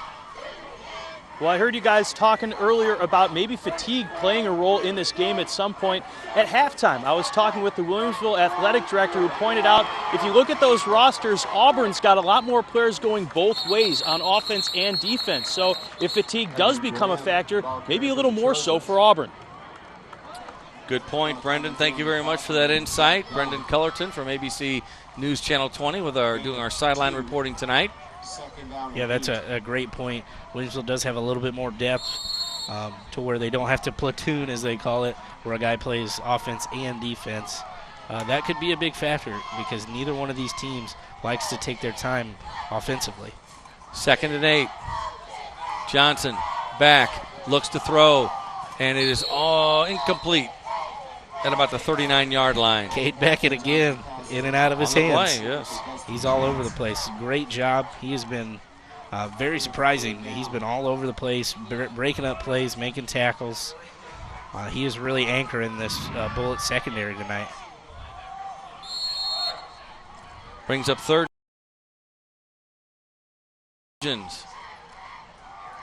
Wearing their white and blue tonight. Johnson back, looks left, going deep. Oh, couldn't quite get his man, and it was bumped late, but couldn't catch it. Uncatchable ball, yeah, uncatchable ball. They just crossed up feet. Destin Chance, the intended receiver on the play for the Trojans, brings up 4th down and a probable punting situation for the Trojans. Again, Woodson is a dangerous returner. Let's see if they maybe keep it away from him. He's got to be smart. He picked up that punt, and it almost was bad news, but let's see what happens here. So Datavian Woodson back to receive the punt. Johnson gets it away. Pretty good punt, too.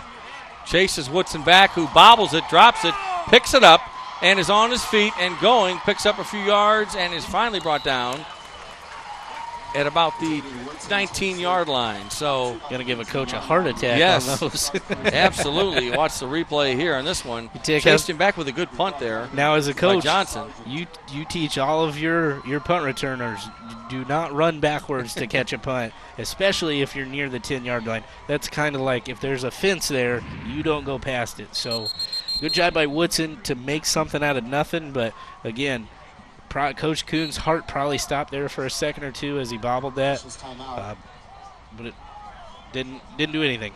3rd quarter action, 6:20 to go. And we are going to take a short break. You're watching CEFCU Friday Night Rivals, presented by ABC News Channel 20.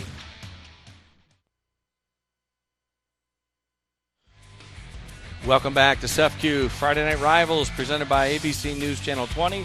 Paul Wappel and Adam Anderson bringing you the action live on CWTV 23.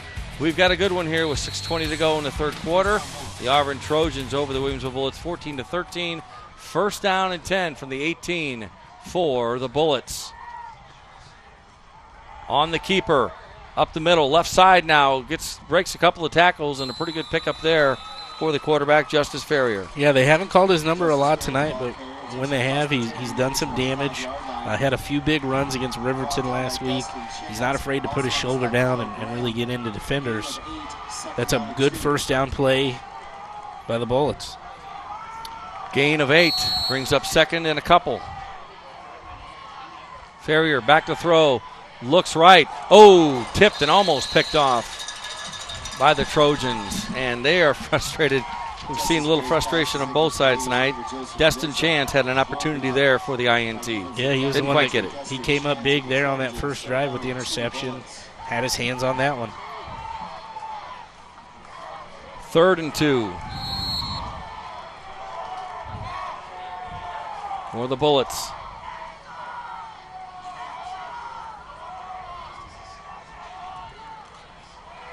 Chase Franklin with the screen catch there. And he's out to about the 28-yard line. It's going to be close. It's a couple, I think so too. I think it will be close. Tough to tell from our vantage point. Let's see what the officials say. And don't think he got a real good spot on that one, but let's see. So, just a short pass to Franklin, and he did not get it, so it is 4th and 1. Bullets going to come out in a heavier set. Ferrier on the keeper, and I don't think he got it. Not much room. No, great job by the Auburn interior line. So the gamble for the Bullets, Adam. You surprised they went for it so deep in their own territory? Not surprised they went for it. A little surprised at the play call. I think Auburn knew what was coming. Again, when you have a back like Franklin, I would try to give him the ball as much as possible in those tight spots. But great job. Auburn's got the short field. You got to make them pay for it right here. So 1st down and on the 27 of Williamsville for Ben Johnson and the Trojans. Fakes to McLaughlin. Johnson keeps it. Barrels his way down to about the 22-yard line. Gain of about 5 on the play. Calling Johnson's name a little bit more here in the second half. Maybe they saw something at halftime that there was a little bit of an opening there.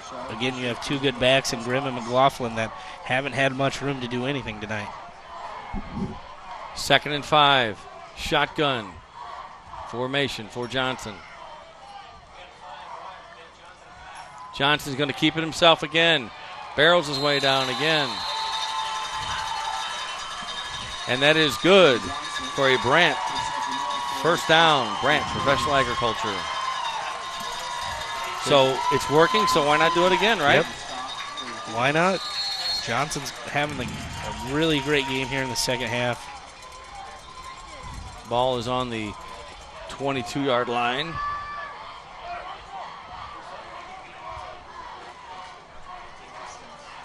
.16, check that.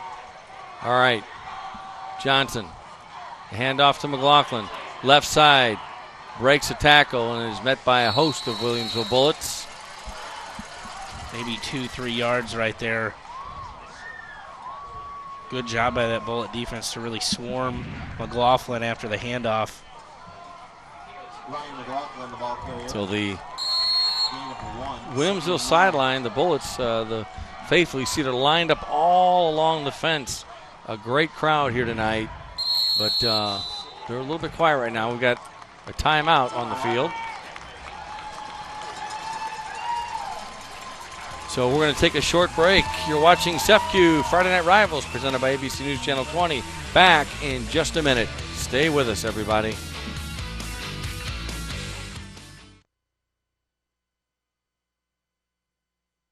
Welcome back. You're watching SEFCU Friday Night Rivals presented by ABC News Channel 20. And right now we'll take a look at our SEFCU Smile Cam. Smile, hey, I'm on TV. Look at that. All right. Some of the Auburn faithful enjoying the game tonight, and they have to like what they see right now and what they've seen so far. They're up by a point, Adam. Yeah, hopefully they can turn this into a little bit bigger lead. And Johnson back to action, throws into the end zone, incomplete. So Bullets don't waste any time going for it. Destin Chance, the intended receiver for the Trojans. Yeah, great job by Johnson to keep that one alive. He had a lot of pressure bearing down on him. Shook off a tackler, put that one up in the back of the end zone, just a little too deep. And I do want to mention that the Auburn Trojans are in the Shields Red Zone, of course. Shields, one of our sponsors this year. 3rd and 8 from the 14. Johnson Fakes to McLaughlin. Runs up the middle, left side, down, and got a good gain there. And it is a Brandt first down for the Auburn Trojans. They are driving here. This is going to be a big 4 downs for both teams. This could kind of sway some momentum one side or the other. It certainly could. First and goal now from the 5. 3:12 to go, third quarter. Johnson with McLaughlin in the backfield. On the keeper, Johnson barreling and plowing through, and he gets maybe 2 on the play. Called his number a lot on this drive, leaning on him heavy. Looks like they're going to bring in Hudspeth with a little. We did this in college, Paul. We called it the rhino formation. You get a big guy out there, and you just say, run everybody over. Peyton Hudspeth, number 44. All-state wrestler. He is solid. Oh, a bad snap. He picks it up, Hudspeth does. Goes around the right side, and he does make his way into the end zone for the touchdown. So a 2-yard touchdown run on the crazy play, but it works. Peyton Hudspeth, the 5'7", 200-pound senior, and the Trojans add to their lead. Yeah, just a big roller coaster right there. You're going up, and then you're going down, you're going back up again. And it is a Young Security touchdown and $50 donated to the Mary Bryant Home for the Blind. Thanks to Young Security for that sponsoring that touchdown. Yep, you gotta cut off your tackling lanes. The Bullets kind of collapsed a little too early. Low snap, and they're going to go for the conversion here. Rolling right, now throwing way back left, which is tough to do, and it is it caught in the end zone? Yes, it's caught in the end zone by Sidney Landers, I believe, number 40, yes. So the 2-point convert, 2 crazy plays work out, and things are going Auburn's way. Yeah, things are definitely going Auburn's way. You know, that is a big swing. Now it's a 9-point game. It's not just a 1-score game and maybe a 2-point conversion. You get scared right there. Just a roll. I don't even know what else to call it other than a roller coaster, because you know, right with that bobbled snap, your coaches are getting furious. But you practice, you know, a drill every week that if the ball comes out, you guys that can release. And great job by securing that catch by Landers. And it's tough to do for anybody, especially on a broken play, to go from your roll right and throw left, or vice versa. Yeah, and they pulled it off there on the conversion. So Brendan Cullerton on the sidelines. What do you have for us? Well, guys, by my count, Williamsville in short yardage now. They've gone to that under center I formation twice. Both times they went with that QB sneak. Now, it worked the first time. Obviously, the other one setting up that short field leading to the touchdown. We talk a lot about the strength of that Auburn defense up the middle and the size. If they know where the ball's going, it's going to be real tough to move them. So we'll see if maybe Williamsville changes things up in short yardage. All right. Thank you, Brendan Cullerton. Appreciate the report. 2:28 to go in the third quarter here in Williamsville at Paul Jenkins Field. 22-13, Auburn 1-0, Williamsville 1-0, and here is the kick. Bullets have it at about the 23-yard line. Running left, now back to the right, and he is down on the play. That is Joseph Mitchell with the kickoff return for the Bullets. Try to reverse field. He went about 20 yards to get 10, so let's see what the Bullets do here. In case you just joined us and you don't know a lot about this series, which has been an outstanding one, the last time Auburn won against Williamsville was in 2010. So long way to go, but just wanted to throw that at you. So Jace Franklin with the handoff up the middle, gets close to a first down. I think he may have it. And he does. It is a Brandt first down. Expect Williamsville to keep up this pace, try to go a little bit quicker. They can tell the Auburn defense is getting tired. They're trying to make some substitutions. So that's where you see the timeout by Auburn right here. So interesting.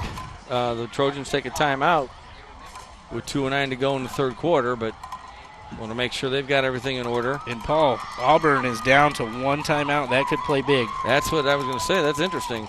CW 23 is your home for comedy. Last Man Standing, starring Tim Allen, joins the weeknight comedy lineup on September 19th at 4 p.m. on CW 23. Your home for comedy and high school football. All right. Gotta love it. You see one of the players getting worked on, stretched a little bit on the sidelines for Auburn. That was Ben Johnson, the quarterback. Yep, maybe might be a little bit sore tomorrow. I think he's running more than he probably planned on, but you got to do what you got to do to get a victory. Aaron Coons, the coach of the Williamsville Bullets. Now, when you think of the Bullets, we're at Paul Jenkins Field. Williamsville's only had 2 coaches in the past however long. Paul Jenkins is a legend here. Sadly passed away a few years ago. But Aaron Coons is actually his son-in-law. Ferrier throws it up in traffic, and it is incomplete. Couple of Bullets and a couple of Trojans there on that pass. Yeah, Paul Jenkins was a great football coach, a legend here, and Aaron Coons has done a great job leading the Bullets program, several playoff appearances, and talked about the runner-up appearance, second place in 2014. Yeah, lost on a last-second field goal. I've had the pleasure to coach with Aaron Coons. He is one of the great ones. Franklin breaks a couple of tackles, left side still on his feet, crosses midfield, down to the 40, to the 35. Oh, and I think we see a flag and a face mask. And Jace Franklin is fired up about that. A heck of a run, and the face mask on the play. I think that'll tack on. I will tack on some more yards. That's another 15 for the yards. Bullets. So not what the Trojans wanted. A heck of a run by Jace Franklin. Breaks a few tackles. We see it here. That's what makes him special. No guy can bring him down with a leg tackle. He's got a vicious stiff arm too. Just getting a little too excited, pulling that helmet off. That's a big penalty. That's dangerous. Now that his helmet did come off, he will have to sit out of play. Once your helmet pops off in the field of play, personal foul, you have to sit out. Face mask, white. It'll be first down. So the officials will tack on some more yardage for the Bullets, trying to get back to make it a one-score game. There you see the replay. Tough to bring Franklin down any way you look at it. And just happened to grab the face mask too. So 1st and 10, ball on the 19. So they're in the Shields red zone. The Bullets are. Ferrier on the keeper. And he is at about the 16-yard line where he goes down after diving on the play. 22-13, Auburn leads with 1:37 to go in the third quarter. That run, Franklin, was a 28-yard run. You tack on the 15-yard penalty. That's a big chunk of field right there. 2nd and 2 from the 12. Franklin gets it to about the 10. That Auburn defense put a little bit more guys on the line of scrimmage, try to slow down this run game. They do look a little winded, like Brendan and we've talked about before. That could play a factor moving into the fourth quarter. 3rd and 1. Handoff again to Franklin, right side, got the first down and then some. That is good for a Brandt first down. Looks like he's down about the 4-yard line. Williamsville sideline is excited. The crowd's getting back into it. A big crowd here tonight. Both sides of the field. 2 great football communities. They really come out in droves to support their teams. Ferrier going to keep it this time. Left side. Goes around. Oh, and he is hit hard at about the 5-yard line. Good job by Evan Grimm out there to fight off the receiver's block and shut down Ferrier before he could sneak into the end of the end zone. So 22 seconds to go. Third quarter, 2nd down and goal from the 4. Handoff to Franklin, and he breaks a tackle and still on his feet, but stops short of the goal line. He's at about the 3. Yeah, that's a tough 1-yard run right there by Jace Franklin. But might have got away with a face mask there. Looks like we're going to go into the fourth quarter.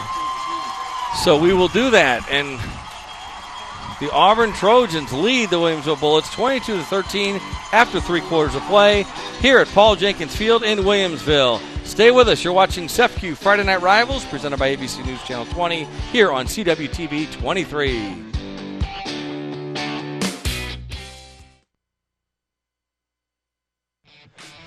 Welcome back to CEFCU Friday Night Rivals, presented by ABC News Channel 20. Paul Wappel and Adam Anderson. We've got a good one here. Auburn over the Bullets, 22-13. We start the fourth quarter. 3rd and goal from the 3. And on the keeper, Ferrier. The Bullets say he's in. No signal from the officials. I don't think that he made it in. He's going to be a little short. It's close, but he is not in. So this is a huge 4th down. 11:40 to go, just starting the fourth quarter. You see where the ball is. Great camera work by our photographers and videographers here. You see the Auburn fans hoping to Everybody, the defense can come alive on 4th and goal from the 1. Oh, and somebody jumped. And let's see. Oh, and it's on Williamsville. Right. So right Auburn tackle. loves that. Jonathan Bartlett just got a little too excited there. And Adam, I'll tell you what, I've seen a few people, more than a few people, with jackets and some sweatshirts. It's been a long time since we've seen that in Central Illinois. It has. So it's a great night for high school football. The weather's fantastic. We've got a good one here in case you just joined us. 2 1-0 teams, both ranked in their respective classes in the state poll, and it's 4th and goal. Looks like they're going to send Adam And Clark they out. are for the field goal attempt. Just a smart play just to get points and get back Kick in is this up. game. And it is good. So the Bullets strike with a field goal, and it cuts the lead. Point game with a lot of time left. And the Bullets have to settle for the field goal, but they need 2 scores anyway. Yeah, just got to get points there. You can't come up empty. Need to get a stop here. Both sides are back into this game. There's not a person sitting down. You're right about that. It is getting excited, really amping it up. And Friday Night Rivals is available streaming live online, brought to you by Cass Cable. Log on to CW23TV.com and click on the Friday Night Rivals link. You can also find complete game videos and photos from this season's games. Fourth quarter action. You see head coach Aaron Coons shouting some encouragement to his players on the sidelines. Getting them fired up, getting them ready to go. I'm sure Coach Bates is doing that on this side too. 2 coaches with a lot of respect. We've used that word a lot tonight in the pregame show and this week and during the broadcast. But 2 outstanding programs, 2 great coaches, Dave Bates, Aaron Coons, and a lot of respect for each other and for each other's programs.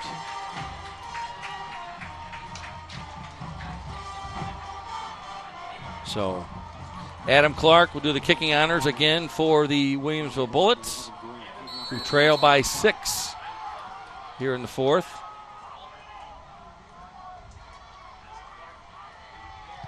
Clark with the kick. It's a good kick. Deep. Fielded at about the goal line, so deep kick. And a nice run back to about the 20-yard line by the Trojans. Got Number 6, Caden Minch. a bullet on the down run back. right here. Hopefully everything's okay. See if we can get see who that is. Down. And we may check in with Brendan Cullerton to see after if we get some insight. It's been quiet on the injury front tonight until now, Adam. Yeah. Had a pretty Seeing some guys getting stretched out by the training staff and stretching themselves out. Early in the season, you know, cramps are always an issue. And we're going to take a short break. You're watching CEFCU Friday Night Rivals, presented by ABC News Channel 20, here on CWTV 23. Don't go away. Welcome back to CEFCU Friday Night Rivals, presented by ABC News Channel 20. And we'd like to thank CEFCU for sponsoring Friday Night Rivals this season. CEFCU, not a bank, better. 22-16, the Auburn Trojans lead the Williamsville Bullets. And back to action. The Trojans throwing right, complete. Pickup of about 5, and down is Caden Minch after the catch. Adam, I got a score I want to mention. Maroa Forsyth, the Trojans leading 46-6 over Pittsfield in the third quarter. we're just told North Mac and New Berlin tied up in the fourth quarter, 28-28. That would be a huge win for the Pretzels. Some good high school football action tonight. 2nd down and 7 from the 24. Johnson back, going to keep it. Not much. Yeah, not much there. Maybe going to the well a little too many times there with the Johnson keepers. And Maroa is really we talked about the strength of the Sangamo Conference. We're seeing it with these scores. New Berlin, who did not play well against Maroa last week, now playing North Mac, one of the top teams in this conference, tight. 3rd and 7, low snap. Johnson throws, complete at the 30-yard line, and it is good for a first down. And that is a Casey's General Store first down. Rochester and Central State 8 action tonight leads Glenwood 58-8. 58-8 in the third quarter. Sacred Heart Griffin over MacArthur in the at halftime, 53-21. All right, Johnson on first down, going to keep it himself. Bullets read that one. Yep, maybe got back to the line of scrimmage there. So Sacred Heart Griffin with some offense tonight, 53 points at half over MacArthur. Not a big surprise. And Rochester over Glenwood surprises me by that big score. That's a big score. I thought that game would be a lot closer. I thought the same thing. If you didn't see the highlights of Tremaine Lee, folks, make sure you check those out. He is a special running back at Sacred Heart Griffin. He is fast and good. Johnson back, looking, fakes, now throws. Oh, incomplete. Intended receiver was Caden Munch on the play. Had some guys there, had some bullet defenders, a lot of traffic. That's one of those 50-50 balls that coaches don't always like.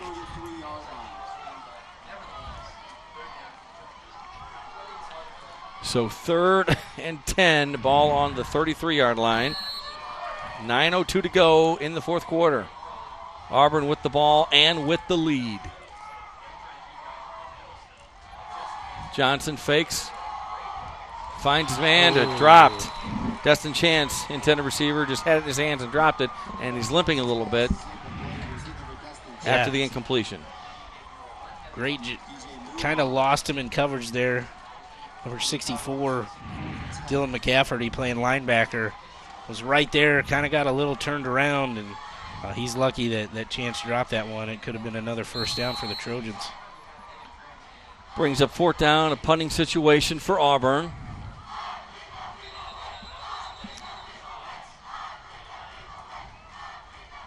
And somebody might whistle and a flag on the play. Williamsville sideline they're pointing to, it looks like. He was also counting players. I wonder if Williamsville has, maybe he thought they had 12 on the field, or Auburn has 12 on the field. Not real sure. Dead. All right, we'll legal find substitution. They did have 12 men on the field.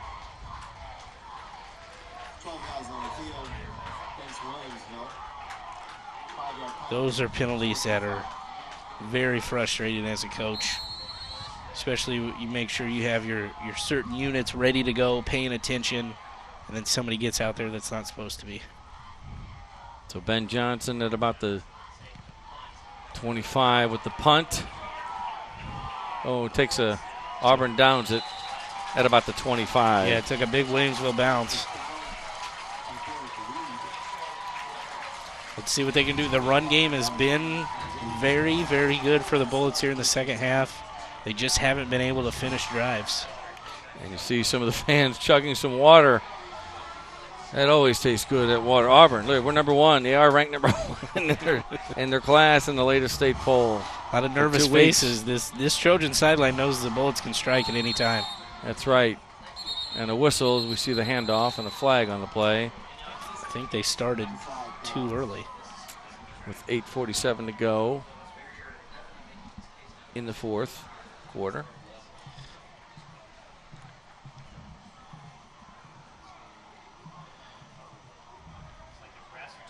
Looks like it might not be a penalty, or refs are going to have a little.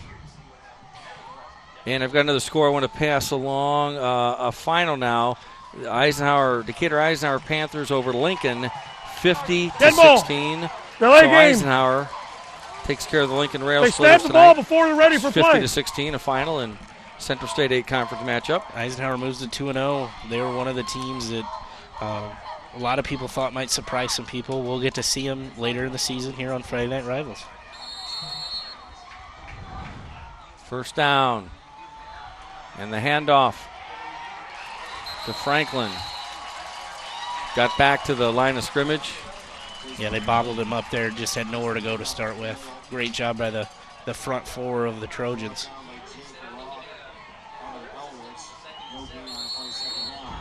Williamsville.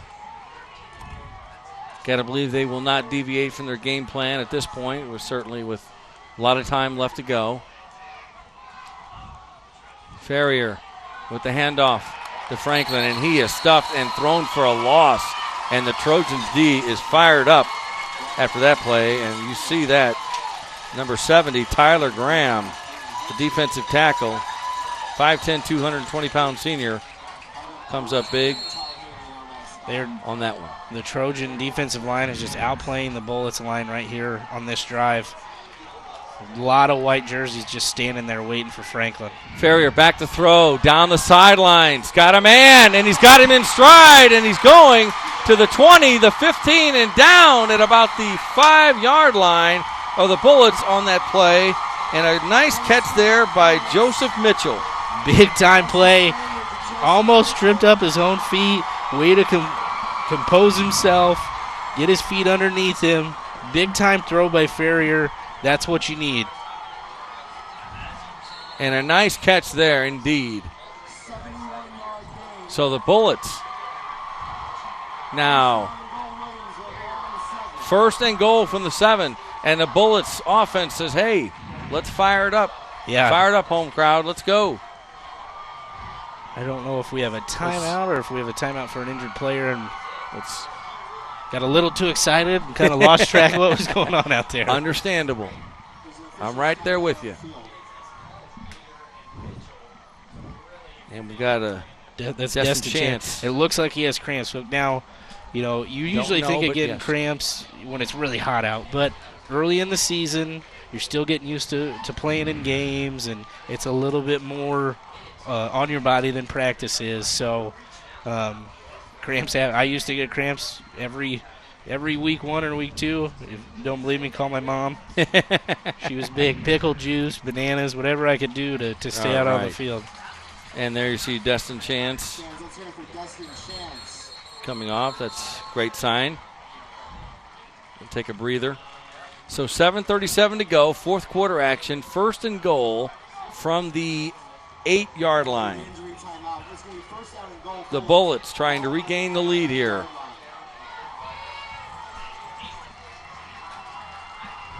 And let's see if they keep it simple and hand off to Jace Franklin. They've got to finish this drive. Have not finished drives very well down here. This is when I think that little break, that does help the Trojan defense get a little bit of a wind underneath them. And they just fake. And they go in. He's in the end zone. Touchdown. Oh, my, from the 8-yard line. I thought that Franklin had it. So did some of the Trojans. Yeah, I was with you, Paul. I thought they had Franklin down, but great job by Justice Ferrier. A nice play there. Oh, my goodness. And the touchdown for Williamsville, that is a Young Security touchdown and $50 donated to the Mary Bryan Home for the Blind. Thanks to Young Security for being our touchdown sponsor this season on Friday Night Rivals. So we're tied at 22. You're going to go for the extra point here. Yep. This is big. So the Bullets with the kick, and it is up, and it looks good, and it is good. So 23-22, the Williamsville Bullets come back and lead Auburn now with 7:26 to go in the fourth quarter. We've got a great game here at Paul Jenkins Field. As you see on the handoff, on the keeper. You're watching CEFCU Friday Night Rivals presented by ABC News Channel 20. Stay with us. Welcome back to CEFCU Friday Night Rivals presented by ABC News Channel 20. Paul Waffle and Adam Anderson bringing you the game tonight. live from Williamsville, Illinois, where the Bullets have just scored and taken a 1-point lead, 23-22. Ryan McLaughlin now with the return for the Trojans. He's in a crowd, and they finally bring him down at about the 20-yard line. That's where the Auburn Trojans will start now, trailing from behind. And you see the drive there. 4 plays, 80 yards, only took them a minute and 21 seconds. It's a big third down catch by Joseph Mitchell that went 73 yards, and then Ferrier brings it in the end zone. That was a game changer. Let's see what Ben Johnson, the senior quarterback, has up his sleeve for the Trojans with 7:19 to go. There's the handoff to McLaughlin. He takes some Trojans, takes some Bullets with him. But not a whole lot there. Yeah, he has not had a lot of room tonight. A great running back, had a big season last year. But the Bullets have done a great job of containing him. 2nd and 6, ball on the 28. Ben Johnson looks to the sidelines. Come out in an empty set.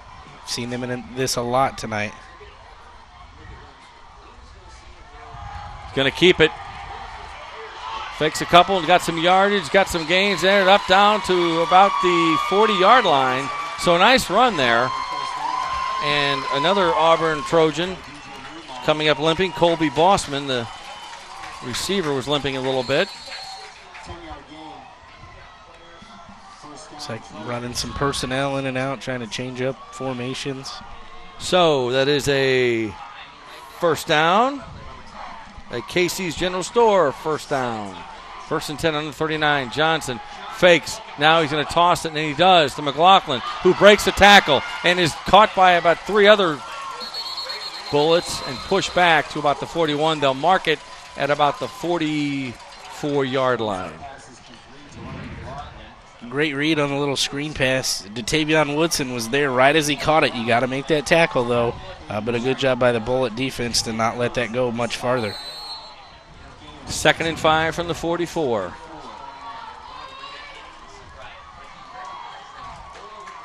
Ben Johnson.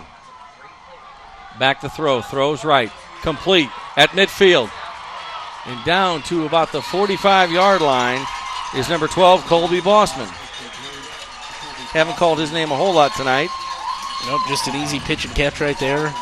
Just trying to get it in his hands as quick as possible. And that is good for a Casey's General Store first down. Ball on the 45-yard line. Trojans trying to come back and regain that lead.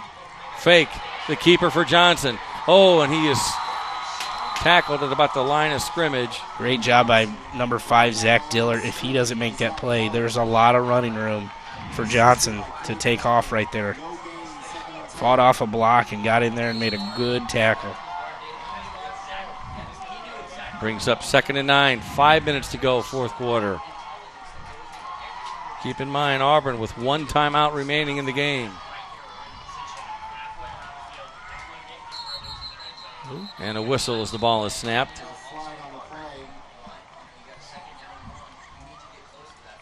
This game is close, and that's what we thought it would be. Get these 2 Sangamo Conference teams together, and the penalty is against the Trojans. Got a little too excited to get started there. You know, with Dave Bates making these changes and running these guys in and out. So with that 1 timeout, that could play a difference. It looks like we got a timeout, Bullets. So with 4:41 to go on 2nd down and 14 they will take there's a timeout. And we're going to go ahead and take a look at our drive of the game. Brought to you by Law Automotive. Adam? Yep, and it's going to be the last drive with the big catch by Joe Mitchell that brought it down deep into the Auburn red zone. And then the great run here by Justice Ferrier that faked out everybody here in the stands. And that is our drive of the game, brought to you by Law Automotive. Thank you very much to Law Automotive. And a nice play there by Ferrier to Mitchell. 23-22, in case you just joined us. If you were watching something else or you were at another high school football game, it's been a good one the entire way. We're in the fourth quarter, 4:41 to go. 2nd and 14. And let's take a look at our defensive play of the game now, brought to you by Griffiths Construction. Defend your home against the upcoming winter weather with Griffiths Construction, siding and windows. Griffiths Construction. Thanks to them for being our defensive play of the game sponsor.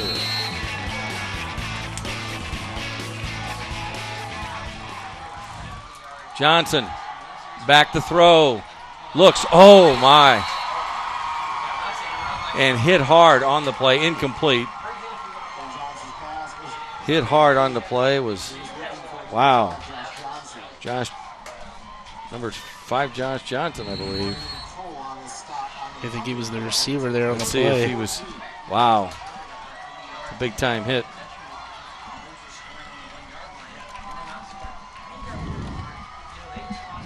That was Brandon Cole on the hit there. 3rd and 14 for Auburn.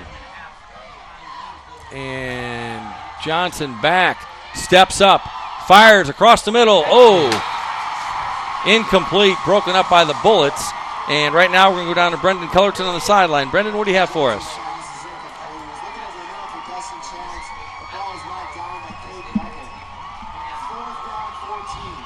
This is high school. You have to go through the family because of HIPAA laws. You can't get it from the trainer. But his grandfather told me after being looked at, it's a possible torn ACL. They're icing the leg now. He will be carted to the locker room at some point. Definitely not returning to this game, guys. You hate to see it happen, and you hope that's not the case. Thank you, Brendan Cullerton, very much for that report. Yeah, you really hope it's not a torn ACL. That's let's hope for the best. 4th and 14 from the 49 for Ben Johnson. And he will to pooch punt. And it is that was a live ball. Oh, my goodness. Again. And the Bullets recover at about the 37-yard line, their own 37. So, folks, what happened right there is Johnson did kick it. A Bullet touched it after the line of scrimmage. That means that is a live football. So, number 64 right there touches the ball. Great job to get on that football. Or that could have been a disaster for the Bullets. So, Ferrier going to keep it himself. And he's down at about the 38-yard line.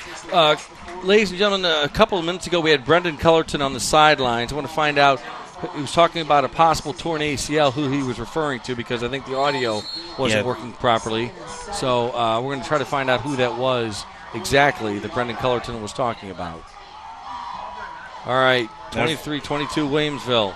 The Bullets here, you're going to take your time a little bit, but you're also going to still run your game plan. You got to stay with what you're doing. You can't really just kind of run out the football. You got to try to still attack. 2nd down, Ferrier's going to keep it. Left side, got some room, cross midfield to the 45, down to the 40-yard line on the big pickup. A flag down on the play. Yep. He threw it in there tight. It could be a face mask, could be a holding. You don't really know. He took a big hit, though, at the end of that play. So, second, or check that. That's first down. Was it? Wait. It's going to be on the Bullets. Okay. Yeah. 54. Here you see it, a nice run here, but a hold on the play, and Ferrier protecting that ball, but coming back. Yeah, got to protect the football. If people remember last year's game, Williamsville trying to run out the play, Vince McNally coughed it up late, and that's what gave Auburn a chance to win the game. So 3:33 to go in the fourth quarter here at Williamsville at Paul Jenkins Field.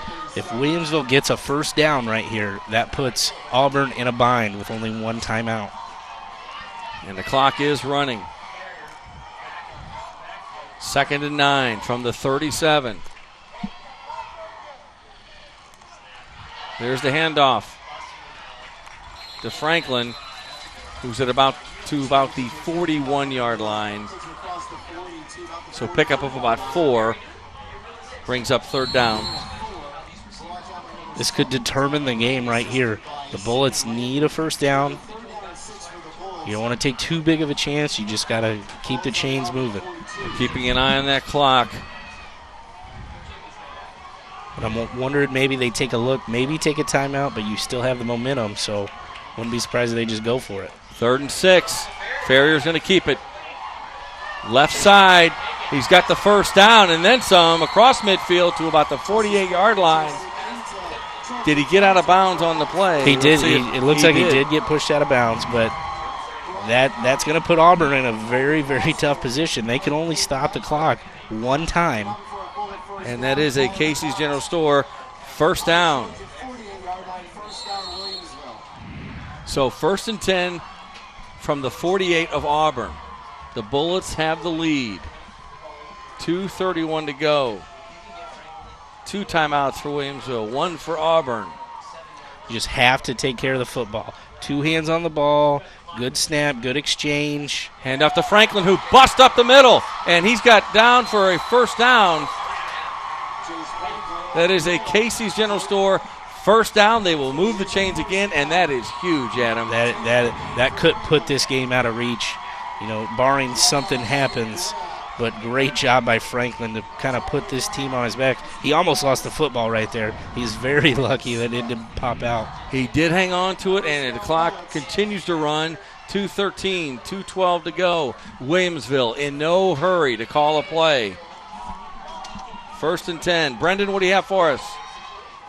Guys, I know we had some audio issues earlier. That potential torn ACL, again, from the family, that information, that was number 65, Aaron James on Williamsville. Thank you, Brendan Culleton, very much for that report. Appreciate that. 1:53 to go, and you see the big run there by Franklin. And the Bullets just about iced this, and they certainly could ice this with the clock being a factor. Hey, but Auburn's got a quick strike offense. You score 7, you're only up 8. Auburn's still in this football game. It's almost to the point where if they want to score, you might as well just let them score so you can get the ball back. Interesting approach. We'll see how they play it here. 1:33 to go in the game. Farrier's going to keep it. Left side, got a hole and gets in there. Gains a few. He is on probably the 3, it looks like, from our vantage point. The 3-yard line. And it looks like Auburn's going to call a timeout. I'm actually surprised. Maybe they're calling this timeout to tell their kids, hey, just let them score. We want the ball back. We want to try to get it in the end zone because it's a touchdown and a 2-point conversion away from being a tie ball game. And the Bullets, of course, deep into the Shields red zone once again. It is 2nd and goal from the 4. Auburn has used its last timeout.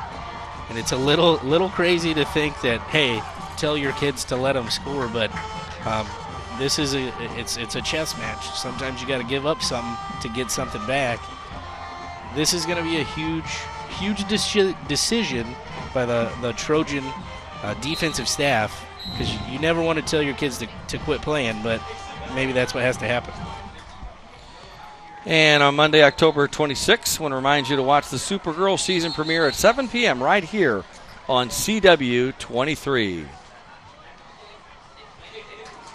It's been a heck of a ball game, folks. I hope you enjoyed it at home as much as the crowd and Paul and I have here tonight. And, of course, shortly we'll be naming our player of the game, so stay tuned for that. And this has been everything it's been billed as, a great game. So 2nd and goal from the 4. If you take a look Farrier. at the Auburn defense right here, they're just going to let him walk in the end zone. And Franklin does just walk into the end zone. That is a Young security touchdown and another $50 donated to the Mary Bryant Home for the Blind. Folks, don't change the channel yet. This game is not over. Auburn is going to have a $1.20 to drive down the field and score and tie this football game. So it's 29-22, pending the extra point or 2-point conversion. Let's see what they do. I imagine they'll go for one. But you never know in high school football. You never know. And then the kick's never a given either. So Williamsville adding to its lead. And they are indeed going to attempt looks like they're the extra point, and they're going to talk about it. Yeah, well, it looks like they had some miscommunication. They had a guy running on late. The last thing he wanted is a penalty for too many guys on the field or not enough. So 1:21 to go. We'll reset it for you. Williamsville with one timeout. Auburn out of timeouts. The Bullets leading 29-22. The extra point, if it's good, will make it 30-22. Auburn would need to score, obviously, in a hurry and get a touchdown and get the 2-point conversion. Adam, with no timeouts left. Yep. Just got to get first downs or get out of bounds. It's going to be tight. You know, they did it last year, drove it down, had a pass knocked down in the end zone. For that game, I have a feeling this one's going to get a little bit exciting. It's been exciting all night. It's been like a playoff game. We thought it might be, and indeed it has been. You see the Bullets sideline and thinking what they're going to do to try to hold on to that lead. So we're just about set. See the Auburn fans watching. So you're nervous, anxious. Bullets need to get this kick in to make it an 8-point game because 2-point conversions are tougher than just going for the kick. Adam Clark will attempt a big extra point. Snap is down, kick is up. Plenty of leg, and it is no good, though. He missed it. No good. That is huge. That is so huge. Now, with 1:21 to go, Auburn still needs to score a touchdown, but they don't need the 2-point conversion obviously to tie. They just need the extra point. Easier said than done, but plenty of time left for them to do it. So got a little excited, pushed it wide, but we still got a ball game here. We went down to the wire last year, week 1 of Friday Night Rivals, and it looks like we're going to do the same here tonight. And third quarter action, I want to mention that Springfield High leads Jacksonville in Central State 8 action 20-14. The Senators over the Crimsons 20-14. And they did get a final. North Mac did pull out 35-28 over New Berlin. So a tight one. You know, we talked about the strength of the Sangamo. Mm-hmm. New Berlin last week got pretty embarrassed by the Maroa Forsyth Trojans 70-7, and then comes out against North Mac. A lot of folks picked to win this conference.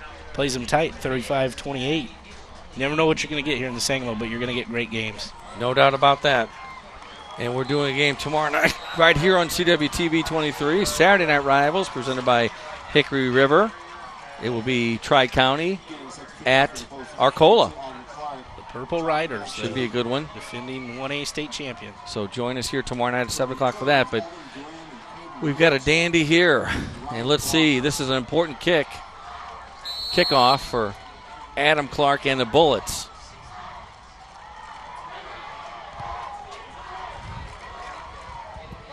Kick bounces at about the 15. Hand it off. Oh, the ball is loose.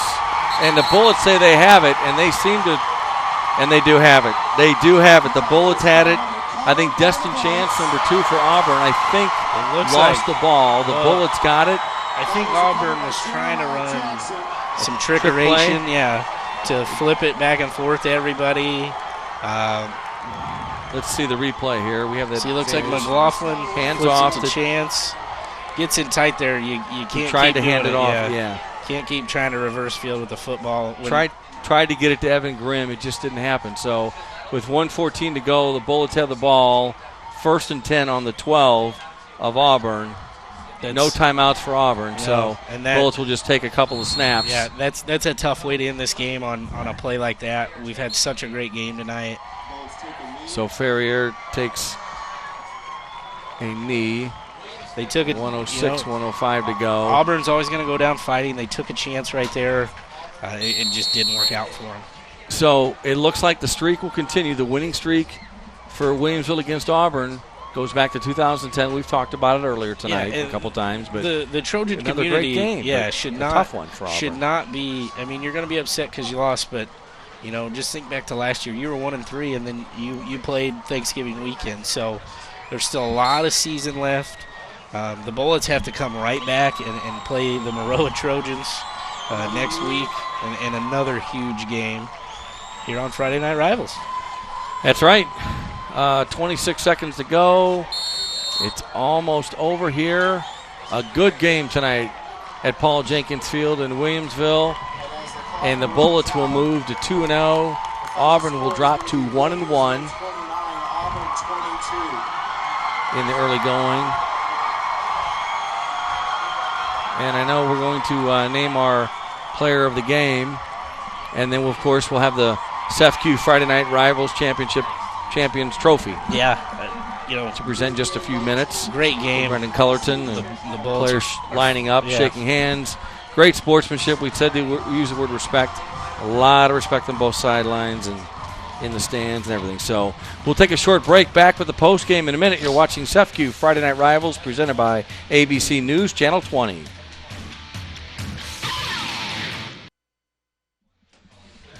Welcome back to SEFCU Friday Night Rivals presented by ABC News Channel 20. We just completed the game tonight where the Bullets of Williamsville defeated the Auburn Trojans 29-22 here at Paul Jenkins Field in Williamsville. Adam, quickly, your thoughts on the game. A great game by both teams. Came down to the wire like we thought it would.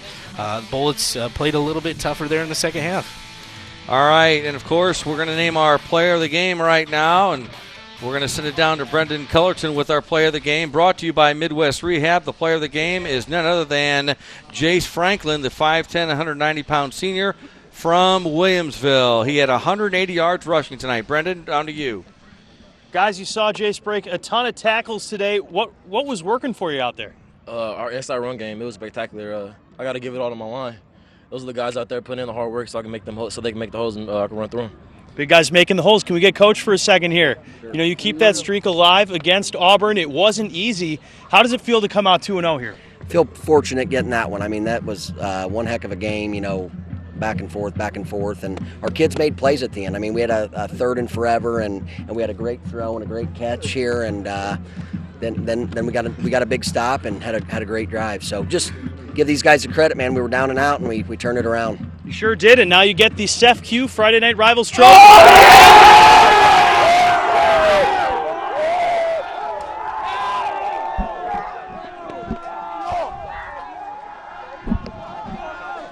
All right, so congratulations to the Williamsville Bullets to move to 2-0, possibly moving up in the state rankings in their class. We'll see how that comes out next week.